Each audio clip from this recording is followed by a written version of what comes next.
आशीष brother, जय मसीह की। जय मसीह की। हमारा क्वेश्चन ये है। कौन बोल रहे हैं आप? उत्पत्ति। मैं नितिन कुमार बोल रहा हूँ, यूपी अच्छा से। जी, यूपी से। यूपी से। थोड़ा सा कैमरे को फ्रंट में कर ले ब्रदर, है ना? हाँ ठीक ठीक। है। जी। मेरा क्वेश्चन ये है कि उत्पत्ति 18 का 22 में लिखा है। इसमें कई परमेश्वर की बात की गई है। मतलब कई बाइबल में एक परमेश्वर। परमेश्वर को बताया जा रहा है, मगर इस क्वेश्चन में कई परमेश्वर को बताया जा रहा है। क्या लिखा है, क्या पढ़ा है आपने? नहीं, हमारे किताब नहीं है, हम दुकान में बैठे हैं। अच्छा। नहीं, उत्पत्ति 18 में आप जो बोल रहे हैं वो वैसा नहीं लिखा है वहां पे। 18 के 2। हाँ हाँ, उसमें थोड़ा सा कुछ कुछ जो आप बोल रहे हैं वैसा नहीं है।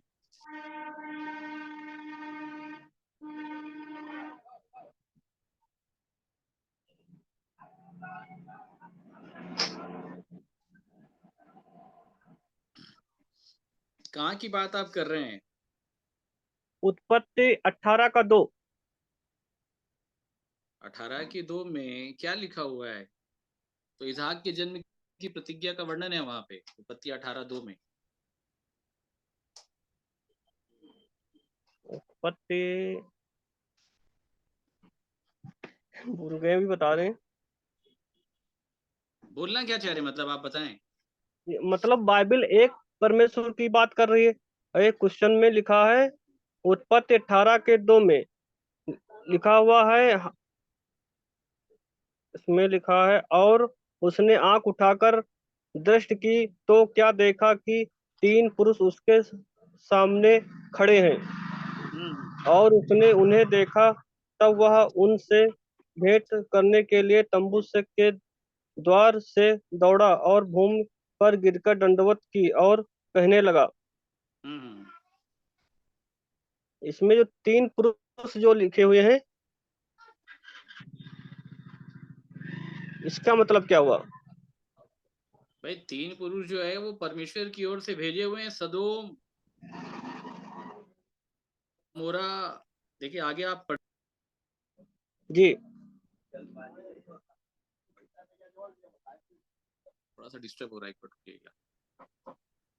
ये इसहाक के जन्म की प्रतिज्ञा का विवरण है यहाँ पे। ये जी। परमेश्वर जी। की आत्मा है, इसको समझ लीजिएगा। जी। कई परमेश्वर करके नहीं लिखा हुआ है। जी। ये परमेश्वर की आत्मा है। सदोम और अमोरा के नगरों का भी जब विनाश का जब वर्णन आता है, तो वहां पे भी लिखा हुआ है कि वहां पे परमेश्वर की आत्मा जो है ना, वो लूत को निकालने के लिए दूतों को भेजा गया, लिखा हुआ है। तो ये सब परमेश्वर की ओर से भेजे गए उसके दूत हैं, सेवक हैं, उसकी आत्मा है। वो ये नहीं लिखा है कि कई परमेश्वर हैं। हाँ, हालांकि बाइबल में ये लिखा जरूर है कि यद्यपि इस पृथ्वी के ऊपर बहुत सारे ईश्वर कहलाते तो हैं, परंतु है नहीं, ये लिखा हुआ जरूर है। ठीक है। चलिए, आप लोगों में से कोई कुछ कहना चाहेगा, बोलना चाहेगा? आशीष भाई, जय मसीह की। जय मसीह हेलो। की। जी बोलिए, हेम भैया जी बोलिए। हाँ, मैं वचन को पढ़ रहा था, तो लूका 21 अध्याय, हाँ हाँ। लूका का 21 अध्याय, उसका प्रभु ने आने वाले दिनों में क्या क्या होगा इसका वर्णन बताया चेलों को। ठीक है। पर 34 वचन से मैं प्रभु आपकी सहायता करे कि इसमें आज हम लोगों की अगुवाई करें आप। हाँ हाँ। लूका 21 का 34 से लिखा है, इसलिए सावधान रहो। बहुत सी बात बताने के बाद प्रभु कह रहे हैं, इसलिए सावधान रहो, ऐसा न हो कि तुम्हारे मन खुमार और मतवालेपन और इस जीवन की चिंताओं से सुस्त हो जाएं, जी। और वह दिन तुम पर फंदे के समान अचानक आ पड़े। क्योंकि वह सारी पृथ्वी के सब रहने वालों पर इसी प्रकार आ पड़ेगा, लिखा। जी बिल्कुल लिखा हुआ है। फिर नीचे कहता है इसलिए जागते रहो और हर समय प्रार्थना करते रहो कि तुम इन सब आने वाली घटनाओं से बचने और मनुष्य के पुत्र के सामने खड़े होने योग्य बन सको। ठीक है, बिल्कुल जी। तो इसमें थोड़ी अगुवाई करेंगे। अच्छा जी जी, बिल्कुल। ये प्रभु यीशु मसीह के आगमन से संबंधित विषय है ये। और 21 का 34 आप पढ़ते हैं, 25 जब आप पढ़ेंगे, जैसा कि आपने खुद बता दिया कि वहां पे क्या क्या होने वाला है, मनुष्य के पुत्र का पुनरागमन करके हेडिंग हमको मिलता है जी 21 के 25 के ऊपर। ठीक है। और फिर उसके जी बाद हाँ कैसे तैयार हो जाना है, इन बातों का जिक्र जो है वो पाया जाता है। ठीक है। और जी ये विषय जो है ये अपने आप में वास्तव में बहुत बड़ा विषय है। परमेश्वर चाहता है कि हम इन बातों को जानें। पहला जो विषय है कि ये जो कहा गया है, पहले इस बात को अच्छे से सुन लें। किससे कहा गया है ये वचन? बोलिए। हम लोगों से कहा गया, हाँ, हम लोगों से कहा गया है। नहीं, आम लोगों से नहीं कहा गया, ये पहले हमको समझना है। ठीक है। बाइबल में बार बार ये विषय प्रभु यीशु मसीह ने कहा, मैं तुम सुनने वालों से कहता हूं, सुनने वालों से कहता हूं, सुनने वालों से कहता हूं। ठीक है। जी हाँ, अब इस बात को ध्यान के साथ सुन लीजिएगा। प्रभु यीशु मसीह ने उपदेश किसको दिया था? सुनने वालों को। सुनने वाले अर्थात चेले। जी बात समझ रहे हैं आप? हम्म। हाँ, किसको दिया गया था? चेलों को। हाँ, चेलों को दिया गया था। इन बातों को आप बड़े ध्यान के साथ सुन लें और समझ जाएं। मत्ती 13 निकालिएगा। 13 का 10 से पढ़ें। देखिए किससे बातचीत की गई है, ये मैं आपको आज स्पष्ट कर देता हूं। जी मत्ती 13 का 10।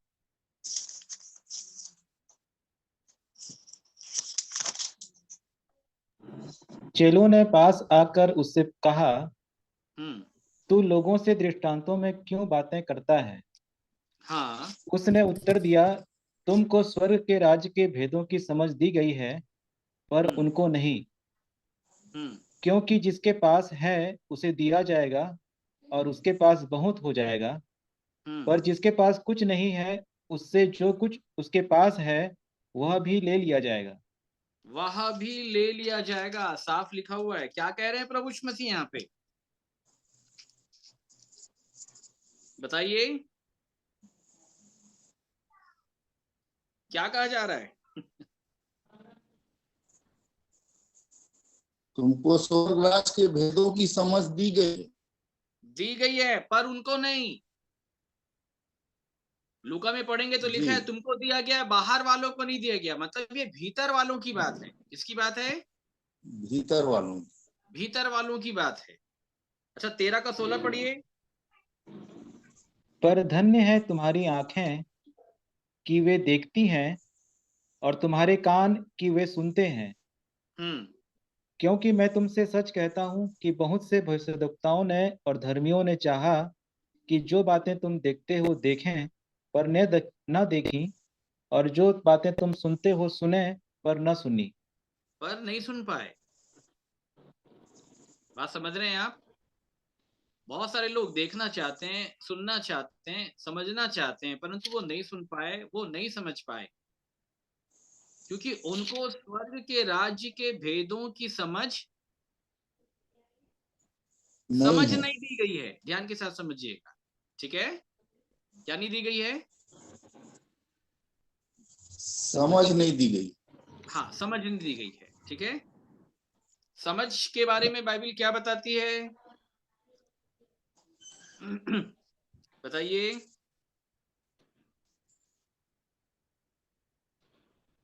परमेश्वर को जानना ही समझ है। परमेश्वर को जानना ही समझ है। चलिए मेरे साथ एक वचन निकालिएगा, यशायाह 11।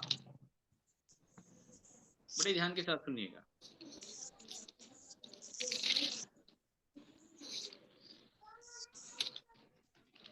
यशायाह 11 का 1 से पढ़िएगा। तब यशायाह के ठूठ में से एक डाली फूट निकलेगी और उसकी जड़ में से एक शाखा निकल कर फलवंत होगी। हाँ, यहोवा का आत्मा बुद्धि और समझ की आत्मा, युक्ति और पराक्रम की आत्मा और ज्ञान और यहोवा के भय का आत्मा उस पर ठहरा रहेगा और उसको यहोवा का भय सुगंध सा भाएगा। बस समझ क्या है? अब आप ही लोग बताइए। आत्मा है। आत्मा है भाई, वो बात आ रही समझ में? समझ क्या है? आत्मा है। तो चेलों को क्या दिया गया था? आत्मा, समझने वाली आत्मा उनको दी गई थी। समझने वाली, समझाने वाली आत्मा उनके साथ थी, स्वयं प्रभु यीशु मसीह के रूप में। आ रही है बात समझ में? स्वयं प्रभु यीशु मसीह के रूप में समझ की आत्मा उनके साथ साथ चलती थी, जो उनको समझाती थी। बात समझ रहे मेरे प्रियो? बोलिए जी हाँ, समझ क्या है? आत्मा है। हाँ बोलिए, समझ क्या है? आत्मा है मेरे प्रियो, इसको याद रखिएगा। ठीक है, समझ जो है वो एक आत्मा है, इसको याद रखिएगा ध्यान के साथ में। ठीक है, और इसलिए बाइबल ये बताती है कि प्रभु यीशु मसीह जो हैं वो अपने चेलों को एकांत में समझाते थे। लिखा है, किसमें समझाते थे? एकांत में। एकांत में। हाँ याद रखिए, क्योंकि वो समझाने वाली आत्मा थी। कैसी आत्मा थी? समझाने वाली। हाँ, समझाने वाली आत्मा थी। इस बात को बड़े ध्यान के साथ आप समझ। ठीक है, तो समझ का आत्मा जो है वो चेलों के साथ था। किसके साथ था? चेलों के साथ। हाँ याद रखिएगा, चेलों के साथ था। उनको परमेश्वर के राज्य के भेदों की समझ दी गई थी प्रभु यीशु मसीह के रूप में। वो आत्मा उनके साथ था, इसलिए वो समझ सकते थे। बाकी बाहर वालों के पास वो आत्मा नहीं था, इसलिए प्रभु यीशु मसीह ने बाहर वालों से दृष्टांतों में बात किया, परंतु चेलों को दृष्टांतों का अर्थ समझाया। याद रखिएगा, इसलिए आज भी जितने बाहर वाले लोग हैं उनको बाइबिल समझ में नहीं आती, बाइबिल आज भी उनके लिए दृष्टांत है, परंतु जो भीतर वाले लोग हो गए हैं, चेले के समान हो गए हैं, उनको ये बातें समझाई जाए।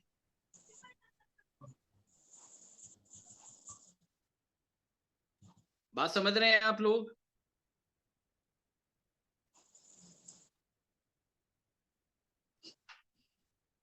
इसलिए बाइबिल किसी को समझ में नहीं आती। क्यों समझ में नहीं आती? क्योंकि समझ की आत्मा काम नहीं कर रही होती है।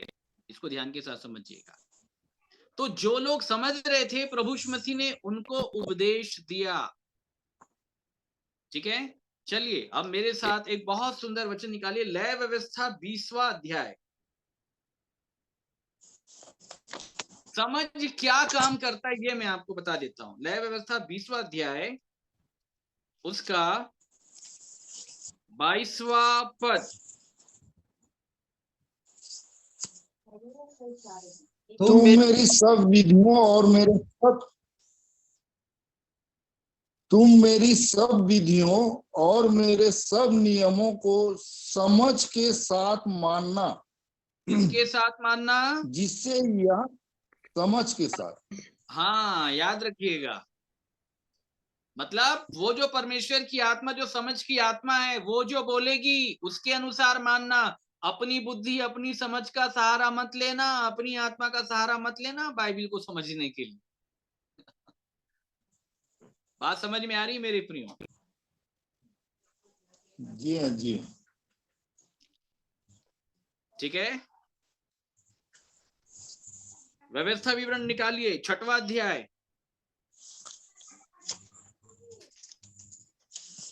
उसका 5 से पढ़िए।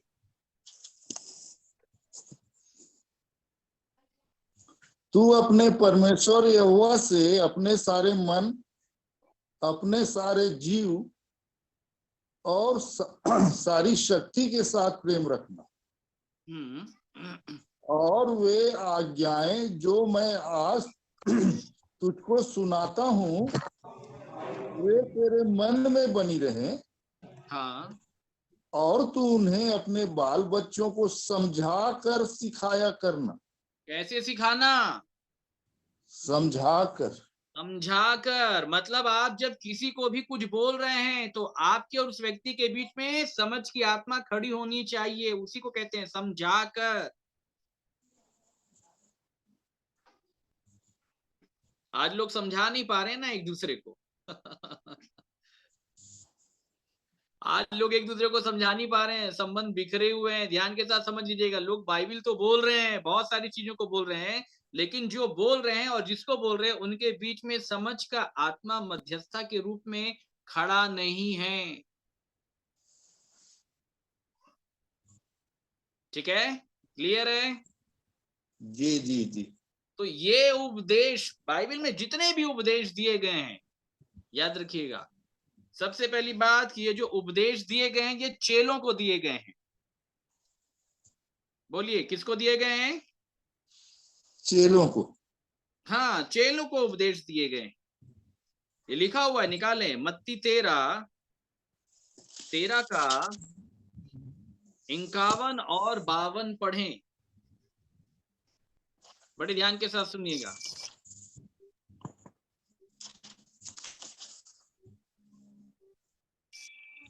क्या तुमने ये सब बातें समझी? उन्होंने उससे कहा, हाँ। उसने उनसे कहा, इसलिए हर एक शास्त्री जो स्वर्ग के राज्य का चेला बना है, हाँ, क्या बना है? वह उस गृहस्थ के समान हाँ, चेला बना है। ठीक ठीक, वह उस गृहस्थ के समान है जो अपने भंडार से नई और पुरानी वस्तुएं निकालता है। बस, तो पहले तो चेला बनना है, क्योंकि ये जो लूका 21 के 34 में कहा गया, ये चेलों से कहा गया है।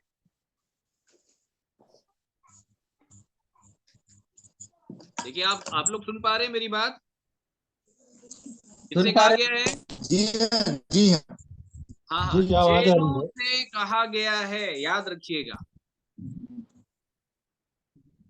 तो इसलिए सबसे पहली बात तो इन विषयों को जानना समझना बहुत जरूरी है कि आज वर्तमान में जो हमारे हालात हैं, क्या हम उसके चेले हैं? क्या आज हम बने हुए हैं?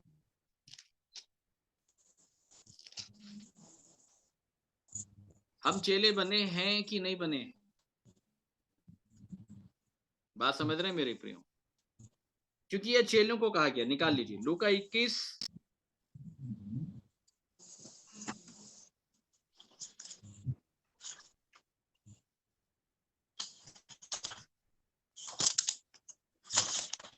निकाल लें, लूका 21 का 34।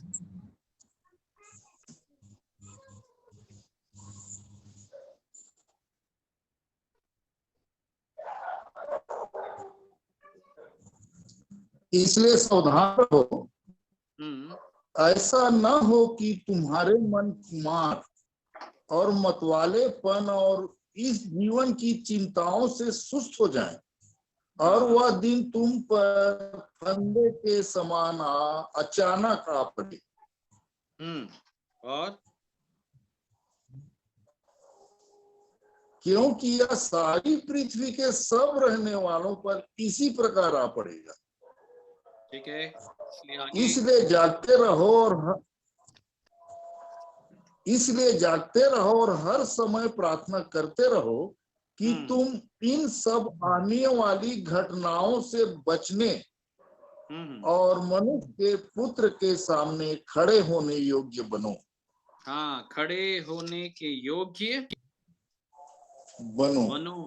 जब मनुष्य का पुत्र आएगा तो तुम के सामने, ठीक है, खड़े होने के योग्य हो कि नहीं। बाइबल में बार बार ये विषय कहा गया है मेरे प्रियो, ठीक है जी। अब किसके लिए कहा गया है बताएं?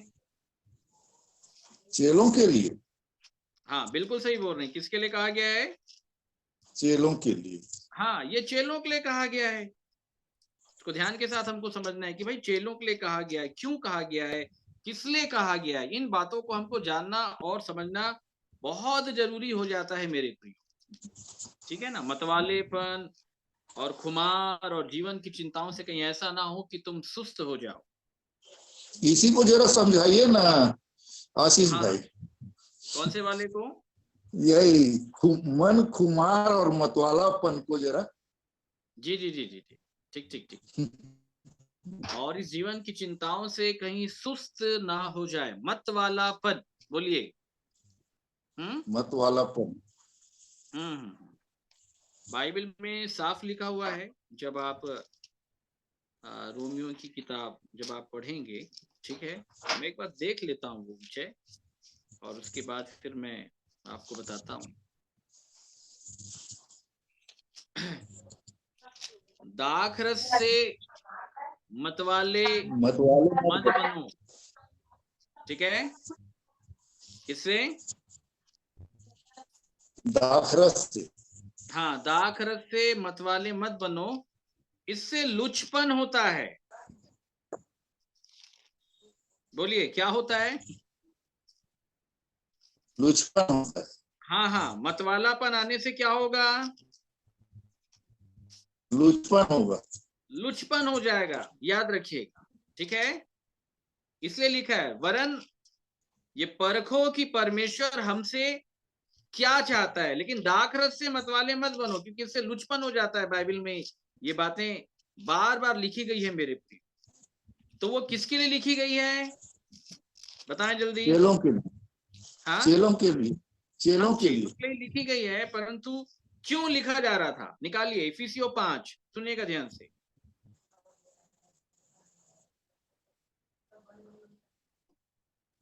5 का 18। हाँ, सुनिएगा ध्यान से।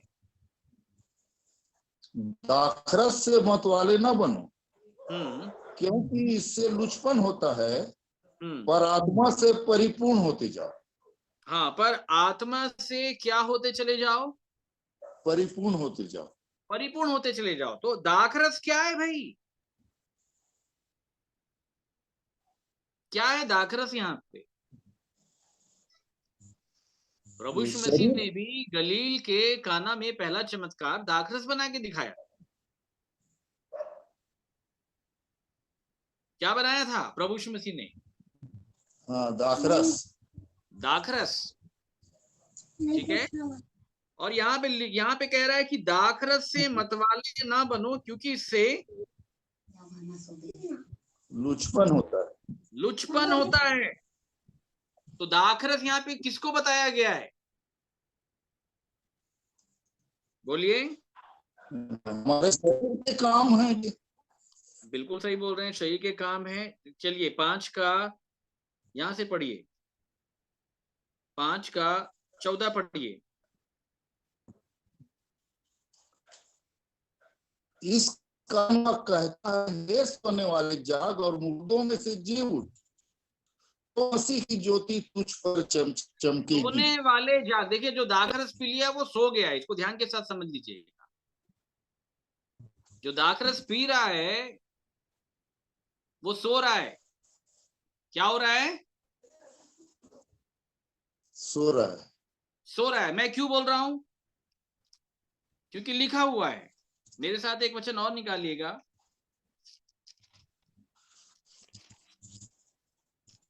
थिस्सलुनीकियों, पहला थिस्सलुनीकियों 5वां अध्याय 7 से पढ़िए। क्योंकि जो सोते हैं वे रात ही को सोते हैं, और जो मतवाले होते हैं वे रात ही को मतवाले होते हैं। देखिए, जो मतवाले होते हैं वो राती को होते हैं। बात आ रही समझ में? जो मतवाले होते रात ही में तो हैं, सोते, हाँ रात ही बोलिए। में तो सोते हैं। ठीक बोल रहे हैं, सोने का काम तो रात को ही है, लेकिन यहाँ पे ये यहाँ पे अलग विषय है। ये आत्मिक रूप में बोल रहा है वो। जी। ठीक है। बाइबिल ये बोलती है, समय और असमय तैयार रहो, तुम नहीं जानते कि मनुष्य का पुत्र कब आएगा। तो हर घड़ी जागना ही लिखा है। जी है जी। कैसे जागना है? हर घड़ी जागना है। अब हर ये घड़ी। ना विषय आपने जो पूछ दिया, ये बहुत बड़ा विषय है। इसके लिए पहले हमको दिन को समझना पड़ेगा और रात को समझना पड़ेगा। ठीक है। जो लोग सो रहे हैं वो जी कौन जी। से लोग हैं? सुनिएगा ध्यान के साथ। 5 का 1 से पढ़िएगा। चलिए पहले मैं ये कॉन्सेप्ट दिन और रात का क्लियर कर दूं आज, थोड़ा सा दिन और रात हाँ जी क्लियर है, कर धीरे। दूं। जी है चलिए जी। 5:1 पढ़ें। पहला थिस्सलुनीकियों 5:1। पर हे भाइयों, इसका प्रयोजन नहीं कि समयों और कालों के विषय में तुम्हारे पास कुछ लिखा जाए, हाँ। क्योंकि तुम आप ठीक जानते हो कि जैसे रात को चोर आता है, वैसा ही प्रभु का दिन आने वाला है। जब हाँ लोग बस रुक जाओ। अब इसको थोड़ा समझ लो, आज बड़ा विषय निकल गया। जैसे रात को चोर आता है, बोलिए कौन आता है? चोर आता है, वैसे ही प्रभु का दिन आने वाला है। तो कौन आने वाला है? दिन, बोलो कौन आने वाला है? दिन आने वाला है, किसका दिन आने वाला है?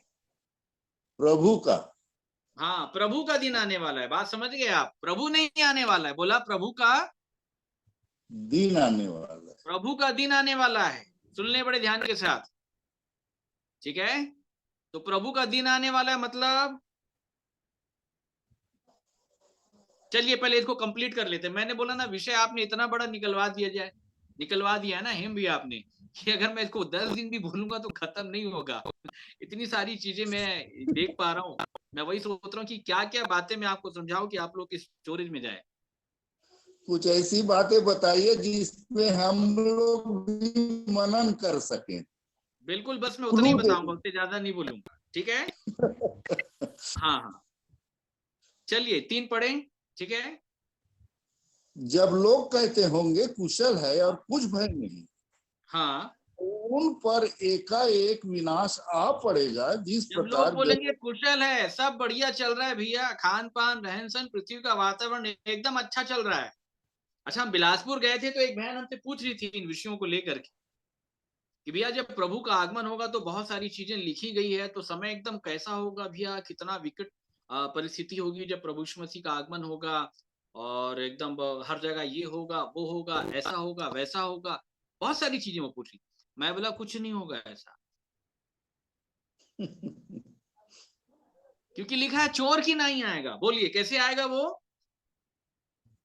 चोर की नहीं। चोर की नहीं मतलब चोर बता के आता है क्या? जी नहीं। बोलिए बता के आता है क्या? नहीं। अच्छा, अगर बता के आएगा तो सब तैयार हो जाएंगे। बता के नहीं आएगा, वो बिना बताए आ रहा है भाई साहब। और लिखा है जब वो आएगा तो समय कैसा होगा जब लोग कहते होंगे कुशल है और कुछ बहनी भैया बढ़िया कमा रहे हैं, खा रहे हैं, और बेटा हमारा बाहर गया भैया, विदेश में गया, इधर गया है, पढ़ाई लिखाई कर रहा है, उसका विवाह करेंगे भाई, शादी ब्याह करेंगे, बेटी का ब्याह करेंगे, ये करेंगे वो करेंगे, बढ़िया सब कुछ अच्छा चल रहा है, सब कुछ ठीक ठाक चल रहा है। बात आ रही समझ में? जब लोग कहते होंगे कुशल है, कुछ भय नहीं, तो उन पर एकाएक विनाश आ पड़ेगा, जैसे गर्भवती को पीड़ा एकाएक उठ जाती है। बात को समझ रहे हैं आप? जी। मतलब गर्भवती को पीड़ा कब आ जाएगी उसको नहीं मालूम है, समझ ले बड़े ध्यान के साथ। गर्भवती को पीड़ा कब आ जाएगी उसको मालूम नहीं है, लेकिन गर्भवती को तो हमेशा तैयार रहना पड़ेगा ना भाई, क्योंकि अगर वो गर्भवती है तो पीड़ा तो आनी ही है। आप उससे पूछेंगे अभी कैसा लग रहा है, बढ़िया लग रहा है, अभी कैसा लग रहा है, बढ़िया लग रहा है, तो आपको लगेगा पीड़ा नहीं आएगी, ऐसा नहीं है, कभी भी आ जाएगी पीड़ा। हो सकता है अभी बोलिए अच्छा लग रहा है, तुरंत 1 सेकंड के बाद पीड़ा। बात समझ रहे हैं? 4 में क्या लिखा है? पर हे भाइयों, तुम तो अंधकार में नहीं हो। अब ये समझना है भाई, आप लोग कौन से वाले हैं, अंधकार वाले हैं कि कौन से वाले हैं? हे भाइयों, तुम तो अंधकार में नहीं हो कि हाँ, वह दिन तुम पर चोर के समान आ पड़े। मतलब ये बात साफ है, जो लोग अंधकार के हैं उन पर मसीह के आगमन का दिन चोर की नहीं आएगा, उनको हवा नहीं लगेगा, मसीह कब आके चला जाए। आ रही है बात समझ में? और आगे, क्योंकि तुम सब ज्योति की संतान और दिन की संतान हो। हम न रात के हैं न अंधकार के हैं। हम ना रात के हैं और न अंधकार के हैं। मतलब रात अलग है और अंधकार अलग है, दोनों को समझना पड़ेगा आपको। बड़ा भेद है बाइबल में, याद रखिएगा। पौलुस ये कह रहा है कि भाई हम दिन के हैं, हम लोग रात वाले नहीं हैं। कितने लोग हैं दिन वाले यहाँ पे बैठे हैं? दिन वाले कितने लोग हैं? दिन वाले कितने लोग हैं भाई यहाँ बैठे हैं? जो सोते हैं वो रात को ही सोते हैं। प्रभु यीशु मसीह ने क्या बताया, कब आएगा मनुष्य का पुत्र? सांझ को, आधी रात को, मुर्ग के बांग देने, ये पूरे समय को रात का बताया गया है, सांझ के बाद। और सांझ का समय खत्म हो गया है, अभी खैर बोलने का टाइम नहीं है, अभी रात का टाइम चल रहा है। बोलिए कौन सा टाइम चल रहा है? रात का। अभी रात का टाइम चल रहा है। आप समझ रहे हैं आप लोग? किसका टाइम चल रहा है? रात का। रात का टाइम चल रहा है, इसको याद रखिए, ठीक है? रात का समय चल रहा है बाइबल के आधार पे, याद रखिएगा। और ये आपको मालूम है प्रभु यीशु मसीह कब जी उठा था, बताइए? भोर को। सप्ताह के भोर को तीसरे दिन जी उठा। कहाँ लिखा है कि भोर को जी उठा करके? कहीं नहीं लिखा है भोर को जी उठाए कर।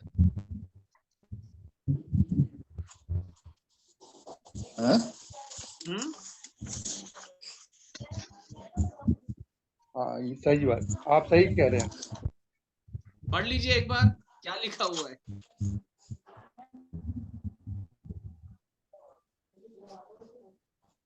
अच्छा, वो लोग पहले दिन बड़े भोर को वे सुगंधित वस्तुओं को ले उन्होंने तैयार किया था। ये तो इनका टाइमिंग था भाई साहब, जो लोग जा रहे थे। ये कहाँ लिखा है कि वो भोर को जी उठा है? नहीं लिखा है, नहीं लिखा है। अच्छा, भोर को इनको पता चला ना? जी हाँ, जी हाँ। अच्छा, आप लोग को भोर के समय का नॉलेज है? भोर का समय कितने टाइम को कहा जाता है? भोर का समय 4 बजे। हाँ, 4 बजे भाई, 4 बजे। 4 बजे है जी। और मुर्ग के बांग देने का टाइम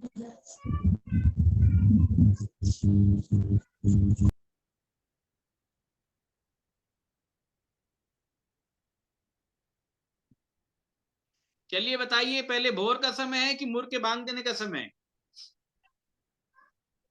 मुर्ग के बांग देने का समय। कैसे बोल सकते हैं कि मुर्ग के बांग देने का समय पहले? क्योंकि भोर होते ही ये मुर्ग बांग मुर्ग, देता है। जी तब तो वो एक हो गया फिर। भोर जी होते ही मुर्ग अगर बांग देता है तब तो एक बात हो गई, जी लेकिन जी ऐसा नहीं है। जी, सही कह रहे हैं आप। इसको पहले ध्यान के समझे। मुर्ग के बांग देने का जो समय है, जो बाइबल में बताया गया है, आप चारों सुसमाचार को मैं अभी आपको बताऊंगा नहीं, आप उसको टैली करके आप पढ़ना, अच्छे से पढ़ना, ठीक है? जी तो मुर्ग के बांग देने का समय जो है वो जस्ट भोर के पहले का समय है। इसे आप रात के 2 बजे से लेकर के 3 बजे तक, एक अप्रोक्सीमेट मैं आपको बता रहा हूं, आप काउंट कर सकते हैं, रात के 2 से लेकर 3 तक। ये है मुर्ग के बांग देने का समय, जो ये बताता है कि अब 3 से 4 बजने वाला है, भोर होने वाला है। समझ होने गए? वाली है। जी तो भोर का समय जो है वो 3 से 4 के बीच का है, भोर। भोर मतलब समझते हैं आप लोग? चलिए बताइए, भोर सुबह। में, हाँ सुबह प्रकाश होगा कि नहीं सुबह में? नहीं। हाँ, अरे आप सुबह बोल रहे हैं, फिर आप बोल रहे हैं प्रकाश नहीं होगा भाई। एम जी, धुंध हल्का रहता है, हाँ नहीं होता है, अब अंधेरा रहता है। धुंध हल्का रहता है। ये विषय ही तो हमको समझना है। हेम जी आप कहाँ चले गए? आप मुझे दिखाई नहीं दे रहे। आप सामने रहेंगे तो अच्छा लगेगा। चलिए ठीक ठीक।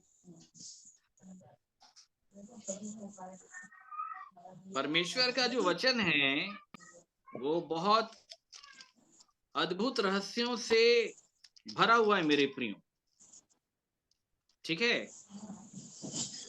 बाइबिल जब बात करती है, ठीक है, तो प्रभु यीशु मसीह को भोर का चमकता हुआ तारा बताया गया है। बोलिए, भोर का चमकता हुआ तारा बताया गया है प्रभु यीशु मसीह भोर को। का चमकता हुआ तारा। अब ये मेरे को बताइए, दिन में तारे दिखाई देते हैं क्या आप लोग?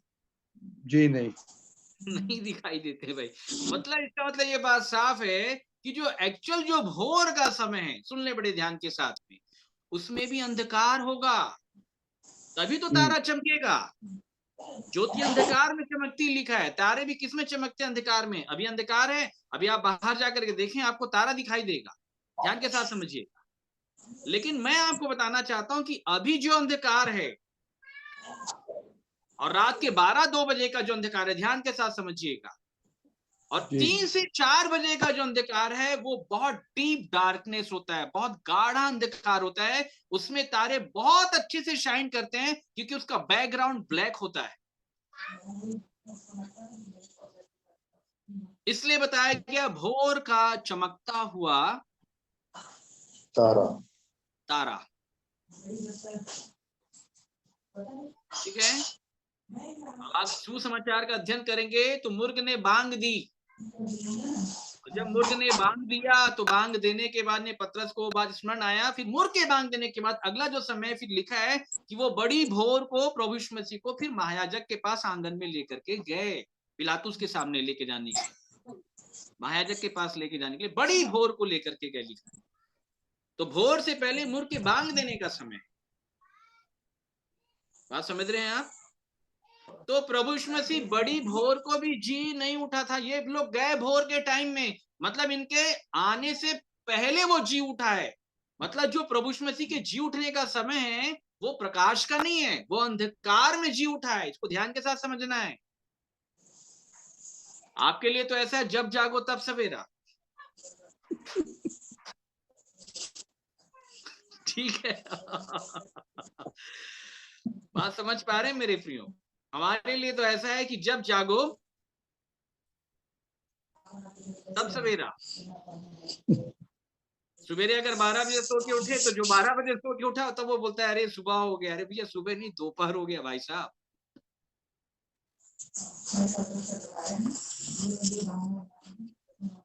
तो बात आ रही समझ में? दिन की संतान बनना है और प्रभु यीशु मसीह आने वाला, इसको बड़े ध्यान के साथ समझिएगा। जो लोग दिन के हैं वो लोग रात में भी जागते रहते हैं। क्या करते रहते हैं? जागते रहते हैं। लेकिन जो लोग रात में हैं वो सोते ही रहेंगे, क्योंकि जो सोते हैं वो रात को सोते हैं, जो मतवाले होते हैं वो रात को ही होते हैं।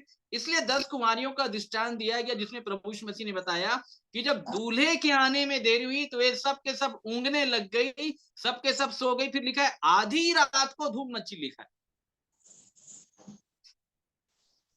बात आ रही समझ में? तो आधी रात को जो धूप मची है वो प्रभु के आने वाले दिन का चिन्ह है। तो वो दिन ये बता रहे हैं कि भाई तैयार हो जाओ, वो प्रभु आ रहा है। Lord Jesus Christ coming now, आ रहा है। वो दिन बताने वाला है। आ रही है बात समझ में? और वो रात का है। बोलिए कौन सा है? रात का। रात का है। 10 कुमारियों के दृष्टांत में भी जो धूम मची है वो आधी रात का समय लिखा हुआ है भाई साहब। ठीक है? मतलब ये बात साफ है कि रात में जो है वो नींद बहुत आएगी। मतलब बहुत कठिन समय बताया गया है रात को। कैसा समय बताया गया है? कठिन। कठिन समय। अब मेरे साथ निकालिए आप तीमुथियुस की पत्री निकालिए, 2 तीमुथियुस 3 अध्याय।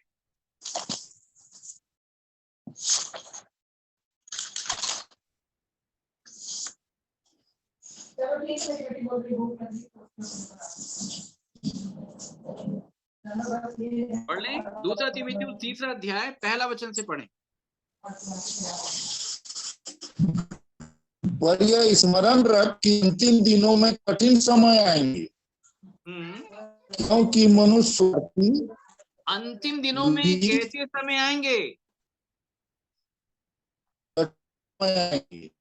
कठिन समय। बोलिए कैसा समय? कठिन समय। हाँ, कठिन समय आएगा। याद रखिएगा, रात का समय बड़ा कठिन है ना, ध्यान के साथ सुनिएगा। ठीक है? अंतिम दिनों में कठिन समय आएंगे। आगे, क्योंकि मनुष्य स्वार्थी, लोभी, अभिमानी, निंदक, माता पिता की आज्ञा टालने वाले, अति अपवित्र, दया रहित, क्षमा रहित, दोष लगाने वाले, असंयमी, कठोर, भले बैरी, विश्वासघाती, ढीठ, घमंडी और परमेश्वर के नहीं वरन सुख विलास ही के चाहने वाले होंगे। वे भक्ति का भेष धरेंगे, बस, परंतु उसकी शक्ति को ना मानेंगे। मतलब अंतिम दिनों में इतना कठिन समय आने वाला है। पहले ही पौलुस के द्वारा तीमुथियुस को जो पत्री लिखी गई, इसके माध्यम से हमें भी चेतावनी के रूप में बता दिया गया है कि अंतिम दिन में लोग परमेश्वर के नहीं वरन सुख विलास ही के चाहने वाले हो जाएंगे। बात आ रही समझ में? सुख विलास, यही तो लूका 21 के 34 में हमने पढ़ा है। ऐसा ना हो कि तुम्हारे मन मतवालेपन, खुमा, जीवन की चिंताओं से, मतलब उसमें जो चिंता है वो भविष्य काल की चिंता है, सुख विलास की चिंता है कि घर में ये होना चाहिए, ये होना चाहिए, ऐसी वाली गाड़ी होनी चाहिए, ऐसा वाला घर होना चाहिए, इतना ब्रांडेड वाला सामान होना चाहिए, ऐसा नहीं होना चाहिए, वैसा नहीं होना चाहिए। लोगों को इसकी चिंता ज्यादा सताएगी अंत के दिनों में। बात आ रही समझ में? कठिन समय रहेगा वो। कैसा समय रहेगा? कठिन समय। उस समय लोग बड़े स्वार्थी हो जाएंगे, बड़े लोभी हो जाएंगे, बड़ी बड़ी डिंग मारने वाली बात करेंगे। कैसी बात करेंगे? डिंग, वो जो याकूब में लिखा है, तुम जो कहते हो कि आज और कल हम किसी और नगर में जाएंगे, इधर ये करेंगे, इधर वो करेंगे। समझ रहे हैं? ये अंत के दिन में ज्यादा होगा। पुराने समय में ऐसा नहीं होता था मेरे प्रियो, इसको याद रखिएगा। आपको मालूम है पुराने समय में हम जहां भी रहते थे वहीं के सरकारी स्कूल में हमने पढ़ाई कर ली, कहानी खत्म है आपकी। और उससे ज्यादा कुछ नहीं होता था। बात समझ रहे हैं? लेकिन अब आजकल एजुकेशन को इतना हायर कर दिया गया, इतना हायर कर दिया गया है कि बच्चों को आपको 7 समुंदर पार भेजना पड़ रहा है। आत्मा की चिंता इस रीति से कोई नहीं कर रहा है, लेकिन शरीर की चिंता इतनी बढ़ गई है, लोग फ्यूचर को लेकर के बड़े आश्वस्त होना चाहते हैं भाई। बात समझ रहे हैं मेरे प्रियो? अरे जितना हम भविष्य काल को लेकर के आश्वस्त होना चाह रहे हैं, सिक्योर करने का प्रयास कर रहे हैं, उतना ही अगर हम अनंत जीवन को वश में कर लें, सिक्योर कर लें, तो वो हमारे लिए भला हो। अंतिम दिनों में ये बड़ी चिंता है। हमने देखा भाई बड़ा कंपटीशन चल रहा है, फलाने का बच्चा बाहर चल गया, हमको भी हमारे बच्चों को बाहर भेजना। ये चिंता लोगों को नहीं है कि हमको हमारे बच्चों को आत्मिक बनाना है भाई, परमेश्वर को देना है, परमेश्वर को सौंपना है। प्रभु का आगमन, प्रभु का दिन निकट है, उसमें प्रवेश पाले, वो अनंत जीवन में प्रवेश पाले, उसकी आत्मा बचनी चाहिए। इसकी चिंता कौन कर रहा है? कौन कर रहा है बताइए? कौन कर रहा है? कोई भी नहीं। तो पौलुस ये बता रहा है कि अंतिम दिनों में बड़ा कठिन समय हो जाएगा भाई, बड़ा कठिन समय हो जाएगा। अच्छा, लोग बड़ी बड़ी डिंग मारने लगेंगे, लिखा है डिंग। डिंग मतलब कल की बात करने लग जाएंगे। लोग प्रॉपर्टी गिनाना चालू करते हैं। ब्रदर मालूम इधर प्लाट खरीदे, अरे मैं पूछा हूं कि आपसे कहाँ प्लाट खरीदे? अच्छा हमने उधर भी घर बनाया, अच्छा हमने इधर भी घर बनाया। अरे आदमी तो एक अकेले हो ना, कहाँ कहाँ रह लोगे आप? अच्छा हमने यहाँ पे प्लॉट खरीदा, अच्छा हमने यहाँ पे इन्वेस्टमेंट कर लिया। अच्छा तुम ये वही है, अंतिम समय के ऊपर तुम बटोरने का प्रयास कर रहे हो, और क्या कर रहे हो उससे? अरे अनंत जीवन का धन बटोर लेते भाई साहब, अनंत जीवन वाला धन अगर बटोर लेते, बड़ा अच्छा हो जाता। मूसा ने संसार के धन को छोड़ करके मसीह के कारण निंदित होने को मिस्र के भंडार से बड़ा धन समझा, क्योंकि लिखा उसकी आंखें फल पाने की ओर थी, स्वर्ग की ओर लगी हुई थी। जिनकी आंखें स्वर्ग की ओर लगी होती है ना, याद रखिएगा, वो सुख विलास के जीवन के पीछे नहीं भागते मेरे। और यही सुख विलास का जीवन जो है वो मनुष्य को चिंता में डाल दिया है, और चिंता से आती है सुस्ती, और सुस्ती से आती है नींद, और जब नींद आ जाती है, यही आपका मतवालापन है, और आप सो जाते हैं भाई साहब। ये आपका दाखरस है। आ रही है बात समझ में? इसका दाखरस है, ये दुष्ट का दाखरस है जो आपको पिलाया जा रहा है। उसके दाखरस को पी के आप मतवाले बन गए।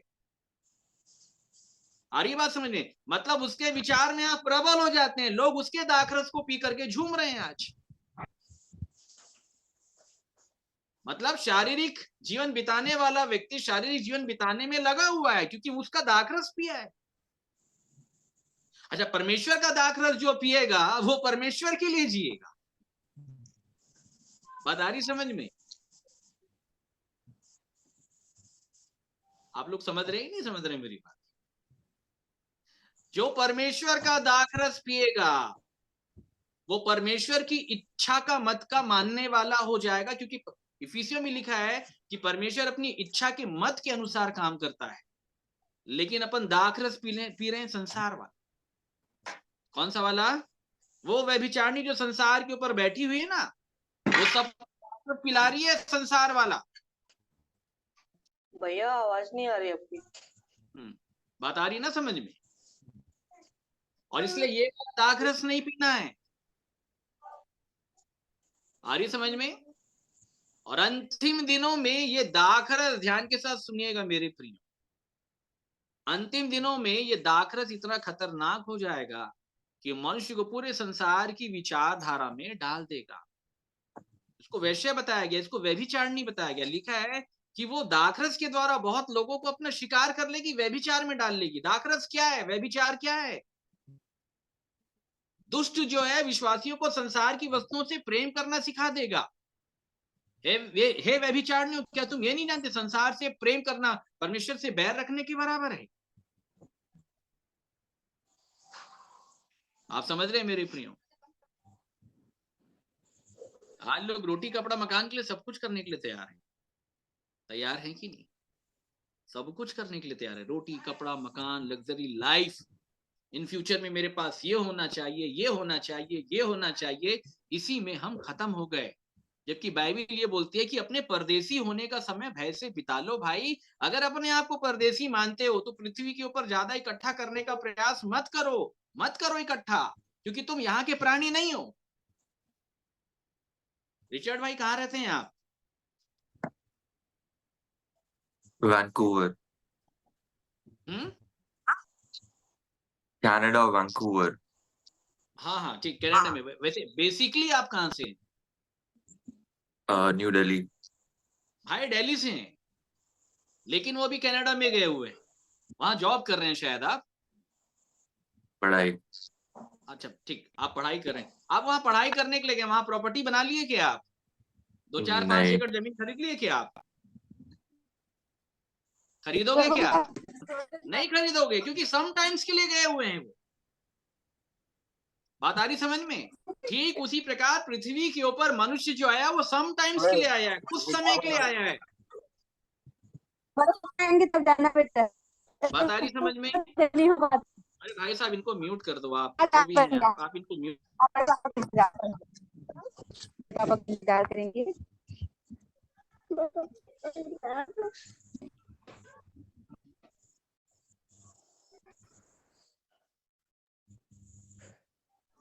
आशीष भाई आप भी म्यूट हो गए हैं। चलिए, आवाज आ रही है अभी? जी हाँ। ठीक है, तो भाई जो बाहर गए पढ़ाई करने के लिए, वो वहां पे कुछ भी प्रॉपर्टी नहीं खरीदेंगे।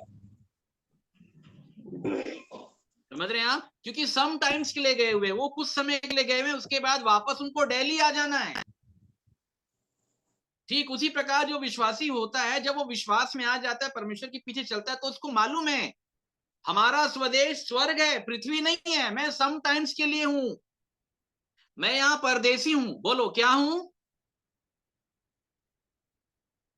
चलिए सारे लोग बोले, अपने इसको ऑन कर लें। परदेसी।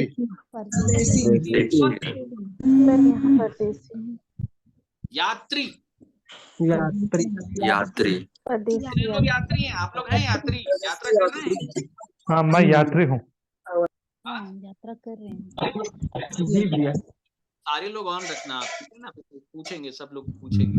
आप लोग तो हमसे बड़ा पूछते हो, ठीक है, हम उत्तर भी दे रहे हैं। आज हम भी पूछेंगे और हमको भी उत्तर देना। कितने लोग यात्री बैठे रहे बाबा इधर?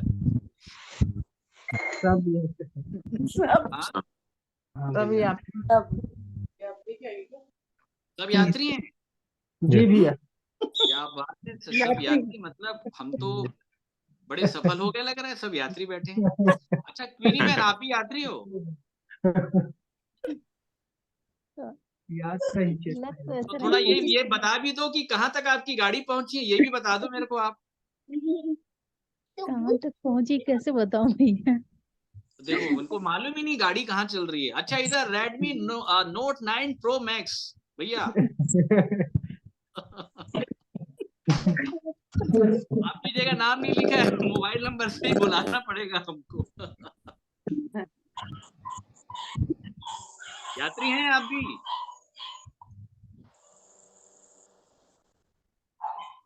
चलिए नहीं सुन पा रहे हैं शायद। अच्छा रिचर्ड भाई, आपकी गाड़ी कहाँ तक पहुंची है?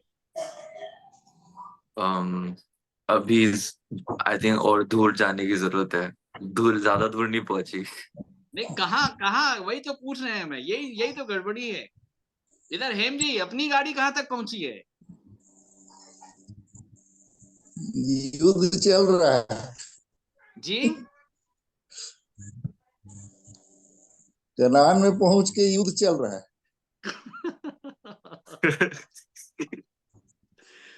ये तो ओल्ड टेस्टमेंट वाली बात है। ओल्ड टेस्टमेंट में कनान पहुंचा जाता था, न्यू टेस्टमेंट में थोड़ी है, वो तो सीधा वहां जाना है। सुनीता सिस्टर, अपनी गाड़ी कहाँ पहुंची है?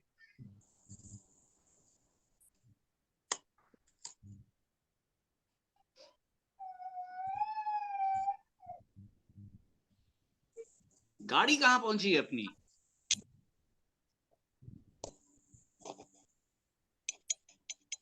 बताइए। बस बोल सकते हैं, बिल्कुल चिंता मत कीजिए, गलत भी होगा तो पनिशमेंट थोड़ी ना दे देंगे किसी को।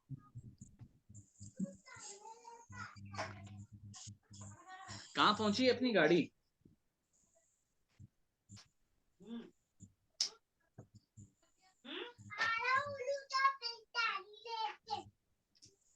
नहीं मालूम है गाड़ी कहाँ पहुंची है? सीमा सिस्टर, गाड़ी कहाँ पहुंची है आपकी? जंगल के मार्ग में है भाई, जंगल के मार्ग में। बड़ा दिक्कत है भाई, कब तक जंगल के मार्ग में रहोगे आप लोग? और मधुसूदन भाई, अपनी गाड़ी किधर है? आपकी तो कोरबा में ही खड़ी लग रहा है हमको। गाड़ी स्टार्ट हुई है कि नहीं हुई है? बस स्टार्ट। हाँ, अभी चली स्टार्ट हुई है। हमने तो सेल्फ मार दिया था 8 तारीख को जब आए थे बिलासपुर, वही हमने स्टार्ट मारा था सेल्फ, गाड़ी नहीं चली है उसके बाद आगे नहीं बढ़ी है गाड़ी अभी तक आगे। और इधर कोई नहीं है? पंकज सामन जी कहाँ चले गए?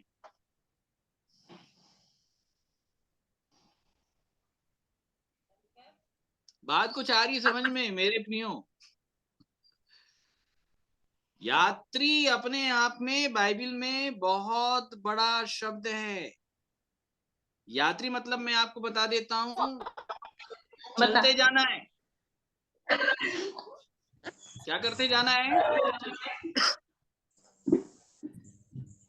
चलते जाना है। इसलिए प्रभु यीशु मसीह ने बताया, आकाश के पक्षियों के बसेरे लोमड़ियों के भट्ट हैं, परंतु मनुष्य के पुत्र के लिए सिर धरने के लायक भी जगह नहीं है। वो चलते जा रहा था, वो चलते जा रहा था, वो चलते जा रहा था। बता रही समझ में?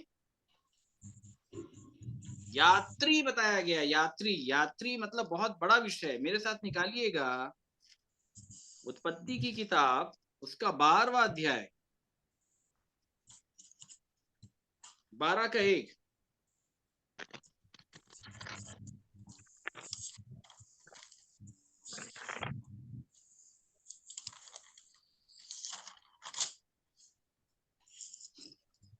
यहोवा ने अब्राम से कहा, अपने देश और अपने कुटुंबियों और अपने पिता के घर को छोड़कर उस देश में चला जा जो मैं तुझे दिखाऊंगा।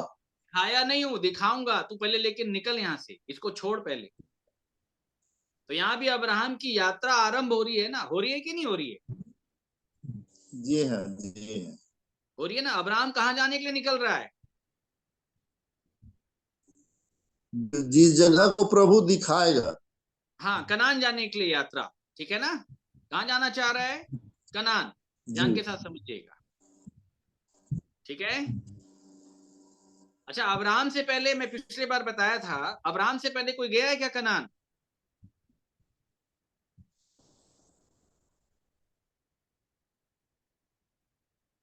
अब्राहम से पहले कोई गया है क्या कनान? मालूम है आप लोग को? एमबिया नहीं गए हैं। एक जन जाने के लिए निकला था, मैं उसके बारे में आज आपको बताना चाह रहा हूं। वो भी यात्री था। ऊपर से पढ़िएगा, 11 का 31, उत्पत्ति, जस्ट ऊपर से पढ़िएगा।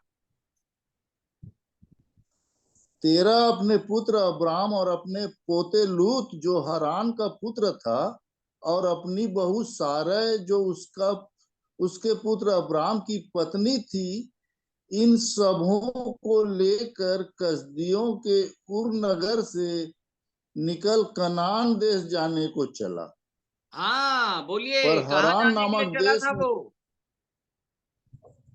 कनान कनान देश जाने के लिए जाने चला को चला। उसकी यात्रा आरंभ हो गई, लेकिन आगे क्या चला। हुआ?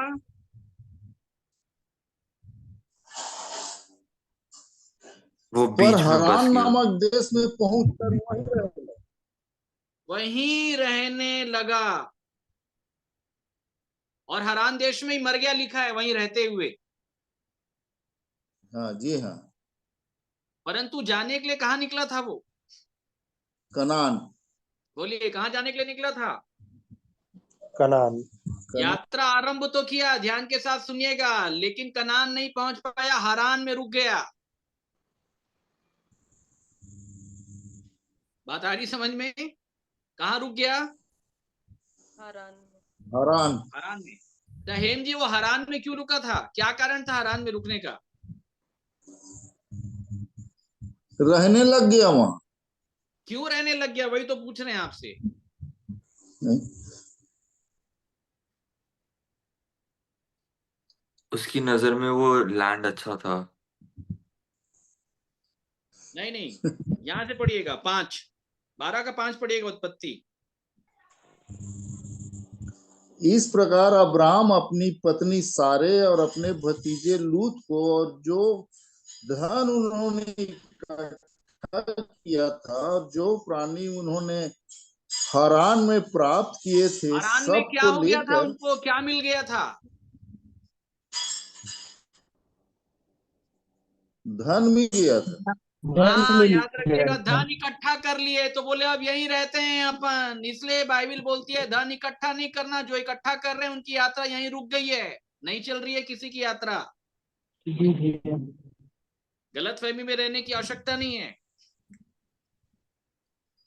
ऐसा ना हो तुम्हारे मन मतवालेपन, खुमार, जीवन की चिंताओं से कहीं सुस्त ना हो जाए तुम्हारी गाड़ी, तुम्हारी यात्रा कहीं वहीं क्लोज ना हो जाए, वाइंड अप ना हो जाए, तुम स्वर्ग तक नहीं पहुंच पाओगे। पौलुस बोलता है मैंने अपनी दौड़ पूरी कर ली, यात्रा पूरी कर ली है, बोलता है वो।